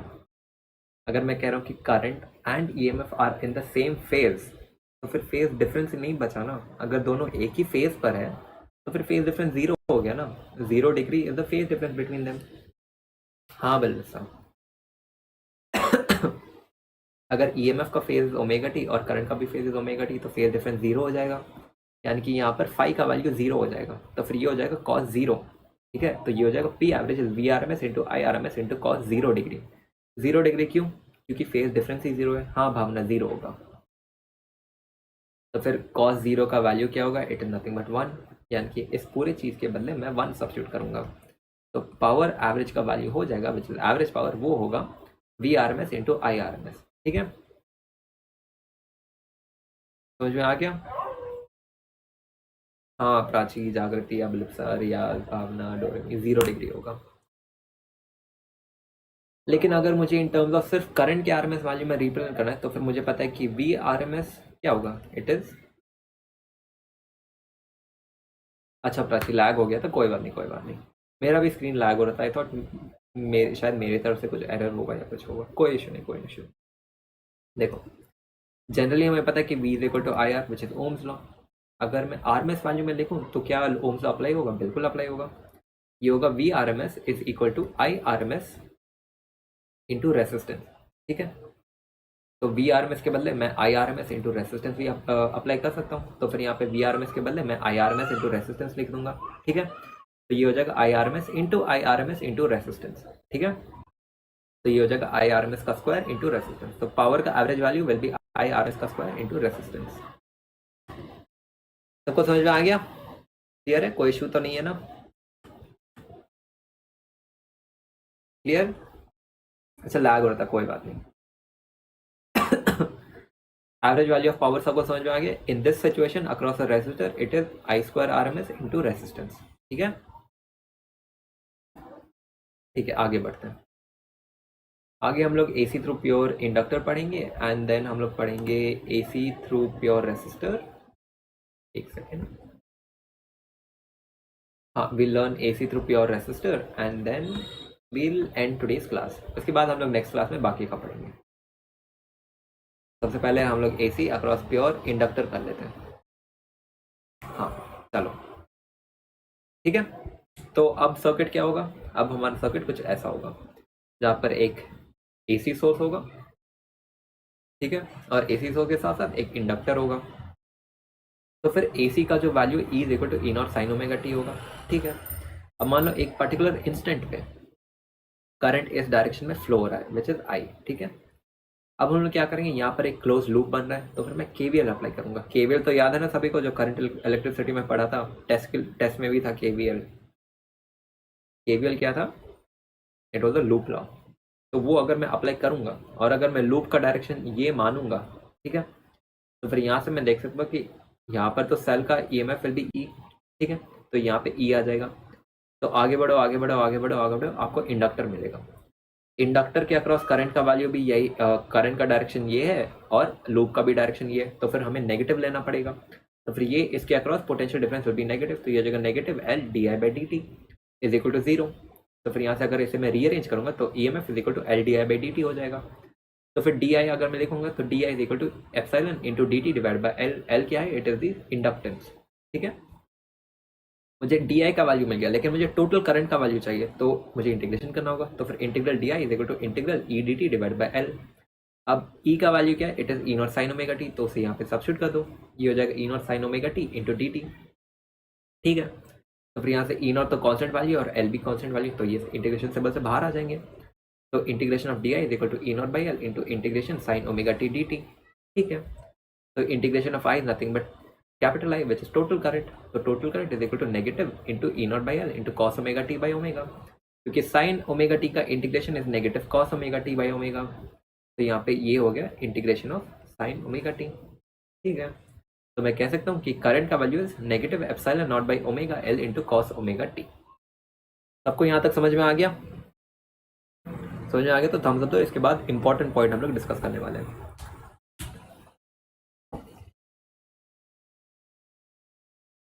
क्लियर है? समझ में आ गया? आगे बढ़े? ठीक है, ओके ओके, सी सी, ठीक है, ऑल क्लियर। तो फिर आप देखो, मुझे यहाँ पर करंट का जो वैल्यू है मुझे कुछ ऐसा मिल रहा है, I is equal to epsilon by omega L cos omega T. ठीक है, तो मुझे करंट का वैल्यू ये मिल रहा है, लेकिन लेकिन मुझे पता है कि करंट का वैल्यू जब मैं लिखता हूँ it is I naught sine omega T या फिर कॉस ओमेगा टी, कुछ भी हो सकता है। मान लो इस बार मैं कॉस ओमेगा टी ले रहा हूँ। करंट का जो जनरल फॉर्म हमने पढ़ा है it is I is equal to I naught into cos omega T. ठीक है, लेकिन यहाँ पर current is equal to E naught by omega L into cos omega T. तो फिर मैंने दिमाग चलाया, ठीक है, मैंने कहा कि यहाँ पर अगर आई नॉट है तो फिर मैं कुछ ऐसे करता हूँ कि यहाँ पर भी कुछ आई नॉट जैसा कुछ आ जाए और मेरा काम आसान हो जाएगा। ठीक है, तो फिर मुझे ज़्यादा फॉर्मूलाज याद करना पड़ेगा नहीं। मुझे पता है कि आई नॉट का वैल्यू क्या है, it is E naught by R. Numerator में एप्सिलॉन नॉट है which is peak value of EMF, और डिनोमिनेटर में रेसिस्टेंस है। अगर मैं रेसिस्टर यूज कर रहा हूँ तो फिर मुझे रेसिस्टेंस मिलेगा अक्रॉस द रेसिस्टर। ठीक है, लेकिन इस सर्किट में कहीं भी रेसिस्टर है नहीं है रेसिस्टर। लेकिन यहाँ पर अगर मैं देखूँ तो I is equal to E naught by omega L. Epsilon naught तो न्यूमरेटर में सेम है, ठीक है, लेकिन ओमेगा एल को मैं कह दूंगा कि दिस इज एक्सएल। एक्सएल क्या है? एक्सएल है इंडक्टिव रिएक्टेंस। इंडक्टिव रिएक्टेंस क्या है? It is the resistance offered by the inductor. क्योंकि देखो यहाँ पर इस पूरे सर्किट में कहीं पर रेसिस्टर तो है नहीं, लेकिन फिर भी रेसिस्टेंस तो रहेगा ही, क्योंकि ये ओम्स लॉ ओबे करता है। लेकिन रेसिस्टेंस होगा क्या? किस चीज का रेसिस्टेंस होगा? रेसिस्टर तो है नहीं। It will B resistance of this inductor. Inductor किस तरह का रेसिस्टेंस देगा? It will B inductive reactance, जिसे मैं एक्सएल कहूंगा। और एक्सएल का वैल्यू क्या होगा? It is omega L. XL क्या है? ये एक तरह का रेसिस्टेंस ही है। ठीक है, दिस इज इंडक्टिव रेसिस्टेंस या फिर इंडक्टिव रिएक्टेंस। ठीक है, तो फिर मैं कह सकता हूँ कि XL which is nothing but a type of resistance. तो ये हो जाएगा I is equal to E naught by XL into cos omega T. अब ये मुझे कुछ कुछ करंट जैसा इक्वेशन जैसा लग रहा है। अगर मैं एक्सएल को भी रेसिस्टेंस मान रहा हूँ तो फिर ये हो जाएगा ई नॉट बाई एक्सएल। तो फिर अब मैं कह सकता हूँ कि I is equal to I naught cos omega T, जहाँ पे आई नॉट का वैल्यू क्या है? It is E naught by XL. XL क्या है? It is inductive reactance. ठीक है, और एक्सएल का वैल्यू क्या है? XL is equal to omega L. आपको क्लियर है? समझ में आ गया कि एक्सएल क्या होता है, इंडक्टिव रिएक्टेंस क्या होता है, क्यों यहाँ पे रेसिस्टेंस हम लोग यूज नहीं कर रहे लेकिन रिएक्टेंस यूज कर रहे हैं इस इक्वेशन में। Crystal clear? हाँ Riyaz, R is equal to omega L. Clear है? थम्स अप दे दो अगर सबको समझ में आ गया। ओके डोरमी प्राची, ठीक है। अगर किसी को भी समझ में नहीं आया चैट सेक्शन में अभी लिख दो, मैं वापस एक्सप्लेन कर दूंगा। ओके ठीक है, प्राची को समझ में आ गया, साइज ऑल्सो ओके, जागृति को भी समझ में आ गया, ठीक है ओके। तो फिर अब अगर मुझे स्टैंडर्ड फॉर्म में रिप्रेजेंट करना है तो फिर मुझे ये इक्वेशन मिला था, I is equal to negative E naught by omega L into cos omega T. Omega L को मैंने कह दिया XL which is inductive reactance, तो ये हो जाएगा I is equal to negative E naught by XL into cos omega T, जहाँ पर XL is equal to omega L. XL क्या? It is inductive reactance, it is the resistance offered by the inductor in the circuit. ठीक है okay ठीक है, तो ये हो गया स्टैंडर्ड फॉर्म। अब आगे बढ़ते हैं। ठीक है, अब हम लोग देखेंगे फेज वाला जो पार्ट था ना, अब उससे समझते हैं कि फेज वाला पार्ट क्या होगा। तो अब देखो, अब हम लोग यूज करेंगे एक ट्रिग्नोमेट्री का फॉर्मूला, ठीक है, कि cos theta is equal to sine theta minus 90। ठीक है, ये आपका मैथ में होता है कि cos theta is equal to sine theta minus 90। उसी चीज़ को मैं यहाँ पर यूज़ करूँगा, ठीक है। मैंने इक्वेशन क्या कैलकुलेट किया था, I is equal to I naught cos omega T या फिर कॉस थीटा, ठीक है। लेकिन मैं थीटा के बदले साइन थीटा माइनस 90 सब्स्टिट्यूट कर दूंगा, ओके। अगर मैं ये वैल्यू सब्स्टिट्यूट करूंगा तो क्या होगा देखते हैं। देखो मैं कह रहा हूँ कि I is equal to I naught sine omega T minus pi by two क्या होता है, it is nothing but 90 degree. क्यों? क्योंकि cos theta is equal to sine theta minus 90 degree. तो यहाँ पे अब मुझे पता है कि E is equal to E naught sine omega T और current is equal to I naught sine omega T minus 90। आप ध्यान से देखो, यहाँ पे ये हो जाएगा ईएमएफ का फेज और ये हो जाएगा करंट का फेज। क्या दोनों का फेज सेम है या फिर डिफरेंट है, बताओ। क्या दोनों का फेज सेम है या फिर दोनों का फेज डिफरेंट है, बस इतना बता दो।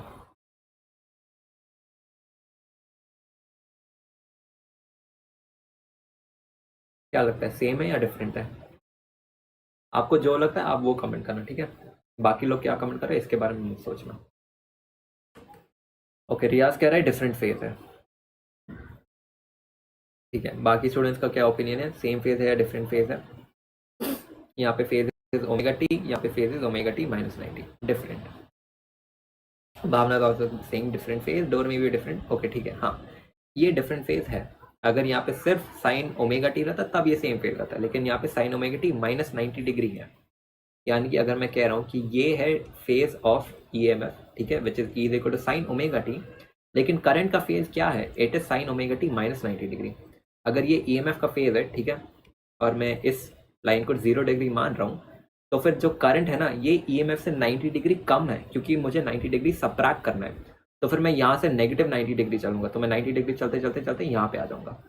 तो मैं कहूँगा कि this is the direction of EMF and this is the direction of current which is omega T minus 90 degree. सबको समझ में आया? रियाज वीडियो लैग हो रहा है क्या? वीडियो लैग हो रहा है?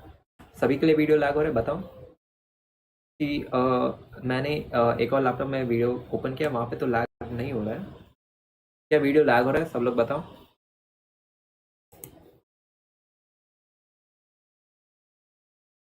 लैग हो रहा है क्या वीडियो? बीच बीच में हो रहा है क्या? ओके, प्राची का क्लियर है, डोरमी का क्लियर है, जागृति का क्लियर है। अच्छा चलो, एक बार आप अपने तरफ से भी रिफ्रेश करके देख लो। आई डोंट थिंक लैग तो नहीं होना चाहिए, क्योंकि सब कुछ ठीक है, इंटरनेट कनेक्शन भी आज स्टेबल है। आई डोंट थिंक लैग होना चाहिए, ठीक है। अगर बीच बीच में थोड़ा सा लैग हो रहा है तो फिर उसके लिए थोड़ा एडजस्ट कर लेना, क्योंकि मुझे भी नहीं पता है वो क्यों लैग हो रहा है, ठीक है। ओके ठीक है, तो वापस क्वेश्चन की ओर आते हैं। तो फिर देखो, मुझे इतना पता चल गया कि phase difference is of 90 degree, ठीक है। क्या है फेज डिफरेंस यहाँ पे? मुझे पता है कि E is equal to E naught sine omega T, और मुझे पता है I is equal to I naught sine omega T minus 90 degree. तो क्या मैं कह सकता हूँ कि current is lagging behind EMF by 90 degree? क्या मैं ये कह सकता हूँ? सुनो और समझो, current is lagging behind EMF by 90 degree. EMF जो है उसका फेज इज थीटा, ठीक है। मान लो ओमेगा टी के बदले मैं थीटा सब्स्टिट्यूट कर रहा हूँ, और मैं कह रहा हूँ कि करंट जो है वो थीटा से 90 डिग्री पीछे है। क्या ये सही है? समझ के बताओ। मैं कह रहा हूँ कि ईएमएफ का जो फेज है इट इज साइन थीटा, ठीक है, और जो करंट का फेज है it is sign theta minus 90 degree, यानी कि current is lagging behind EMF by 90 degree, ठीक है। या फिर मैं कह सकता हूँ कि EMF is leading current by 90 degree, या फिर मैं कह सकता हूँ कि current is lagging behind by 90 degree, ठीक है। अगर मैं ग्राफ के टर्म्स में लिखूं तो फिर देखो, अगर मैं कह रहा हूं कि this along the x axis, जिसे मैं 0 डिग्री मान रहा हूं, ठीक है, मैं कह रहा हूं कि EMF is leading current by 90 degree. अगर मैं एक्स एक्सिस पे कह रहा हूं कि I is equal to I naught sine omega T minus 90 degree, तो फिर ईएमएफ के लिए मुझे 90 डिग्री आगे जाना पड़ेगा, यानी कि इस पॉइंट से 90 डिग्री आगे, यानी कि मैं वाई एक्सिस पर पहुंच जाऊंगा, और मुझे वाई एक्सिस पर ईएमएफ ड्रॉ करना पड़ेगा, which is E naught sine omega t. समझ में आया सभी को?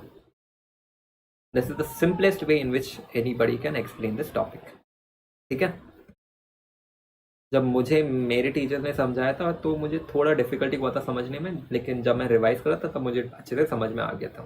तो इसलिए मैं आपको ईजिएस्ट वे में समझा रहा हूँ ताकि आपको समझ में आ जाए।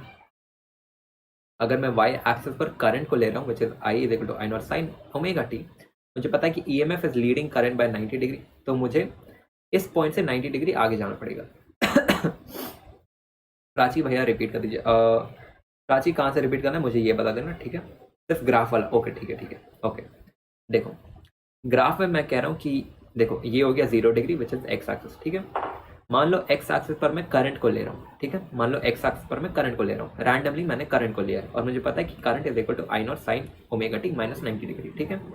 लेकिन मुझे पता है कि current is lagging behind by 90 degree, या मैं कह सकता हूँ कि EMF is leading by 90 degree, ठीक है? दोनों सही है, या तो current is lagging behind by 90 degree बोल दो, या फिर बोल दो EMF is leading by 90 degree. तो फिर अगर मैं यहाँ पर बोल रहा हूँ कि 0 डिग्री है या फिर लेट्स से थीटा डिग्री है, ठीक है? इस एक्स एक्सिस पर let's say angle is theta degree, मुझे पता है कि ईएमएफ जो है ये करंट के वैल्यू से 90 डिग्री आगे है, ठीक है? यानी कि मुझे अगर ये करंट का वाला एक्सिस है ना, मुझे इस पॉइंट से 90 डिग्री आगे जाना पड़ेगा तब मुझे ईएमएफ मिलेगा। तो मैं यहाँ से 90 डिग्री जो कि इस एक्सिस पर हो जाएगा, तो इस एक्सिस पर मुझे ईएमएफ मिलेगा, ठीक है? चलो अगर आपको समझ में नहीं है मैं एक और एग्जांपल देता हूँ, ठीक है?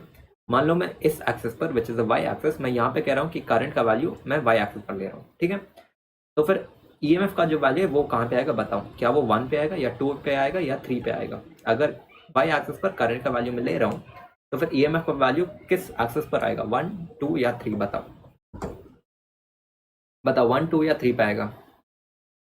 ओ जिया ने अब मैसेज किया है, अब से जिया को कोई मैसेज नहीं आया था, अब जिया ने मैसेज किया क्लियर, 2 पर रहेगा, 2 पर रहेगा प्राची, ठीक है बिल्कुल सही, अब आपको समझ में आया। क्योंकि यहाँ से मुझे 90 डिग्री आगे जाना पड़ेगा ईएमएफ के लिए, because EMF is leading current by 90 degree, तो यहाँ से 90 डिग्री होगा इस एक्सिस के अलोंग, तो इस एक्सिस के अलोंग लाइक करेगा ईएमएफ, हाँ बिल्कुल side will be along the second axis, ठीक है? तो आई आर एम एस का वैल्यू क्या होगा? आई आर एम एस का वैल्यू होगा V R M S divide by XL, XL का वैल्यू क्या है? इट इज ओमेगा एल, ठीक है भैया? मैं पीछे चल, ओके जी कोई बात नहीं। तो XL will be omega L, और मुझे पता है कि ओमेगा का वैल्यू इज 2 पाई एफ, तो ये हो जाएगा 2 पाई एफ इंटू एल। मान लो अगर मैं डीसी वोल्टेज यूज कर रहा हूँ तो फिर उसका फ्रीक्वेंसी 0 रहता है, क्यों? क्योंकि वो फ्लक्चुएट नहीं होता है। तो डीसी के वोल्टेज के अक्रॉस अगर मैं लिखूंगा तो फिर एक्सएल का वैल्यू होगा 0, अगर मैं एसी लूंगा तो एक्सएल का वैल्यू 0 नहीं होगा, क्यों? क्योंकि एसी का फ्रीक्वेंसी 0 नहीं होता है, लेकिन डीसी का फ्रीक्वेंसी 0 होता है, इसलिए डीसी के अक्रॉस एक्सएल का वैल्यू 0 होता है और एसी के अक्रॉस एक्सएल का वैल्यू कुछ रहता है, 0 नहीं रहता, ठीक है? अब हम लोग पावर एवरेज कैलकुलेट करते हैं। इससे पहले कि हम लोग पावर एवरेज कैलकुलेट करें, मुझे बताओ कि कॉस फाई का वैल्यू क्या होगा? जब मैंने कहा था कि power average is equal to V R M S into I R M S into cos phi. Cos phi क्या था? इट वॉज पावर फैक्टर, लेकिन फाई क्या था? It was phase difference. यहाँ पे फेज डिफरेंस कितना होगा बताओ, सोच के बताओ फेज डिफरेंस क्या होगा? 90, बिल्कुल सही। यहाँ पे phi will be 90 degree, cos 90 कितना होता है? It is 0। तो क्या मैं कह सकता हूँ कि average value of power which is V R M S into I R M S into cos phi which is cos 90 will be 0। तो P average is equal to 0। इसी चीज को हम लोग कहते हैं वॉटलेस करंट। तो प्योर इंडक्टर के अक्रॉस एग्जिस्ट करता है वॉटलेस करंट। क्लियर है? सबको समझ में आ गया? थम्स अप दे दो अगर सबको समझ में आ गया है। अब तक चैप्टर समझ में आ रहा है? सब इजी है, काफी आसान चैप्टर, टेंशन मत लेना, ठीक है? ठीक है, और ये होगा हमारा last topic for the day, ठीक है? इसके बाद हाँ, इसके बाद नेक्स्ट टॉपिक हम लोग नेक्स्ट क्लास में करेंगे। तो सबसे पहले हम लोग ये वाला टॉपिक करेंगे which is AC through pure capacitor. Start करें एसी थ्रू प्योर कैपेसिटर, ठीक है? चलो, अब इस सर्किट में क्या होगा? एक एसी सोर्स होगा और एक कैपेसिटर होगा, बस उतना ही। तो सर्किट ड्रॉ कर लो, कुछ ऐसा होगा जहाँ पे वोल्टेज होगा E is equal to A naught sine omega T, और ये होगा हमारा कैपेसिटर, ठीक है? तो हमें पता है कि Q is equal to C V, ठीक है? अब लिप्सा नेक्स्ट क्लास में खत्म हो जाएगा, हाँ लिप्सा नेक्स्ट क्लास में एंड हो जाएगा चैप्टर।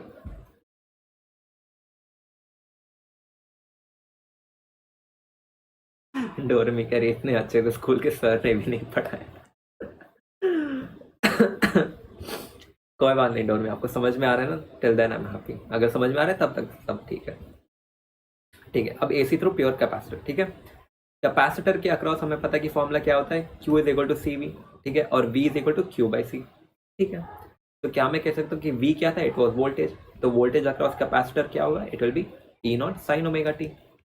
ठीक है, हाँ प्राची भी कह रही है स्कूल में समझ में नहीं आ रहा था। ठीक है, यहाँ पे समझ में आ रहा है ना, अगर यहाँ पे समझ में आ रहा है तो काफ़ी है। किसी दिन मैं बताऊंगा अपने स्कूल का स्टोरी, हाँ हंसी आएगा सुन के।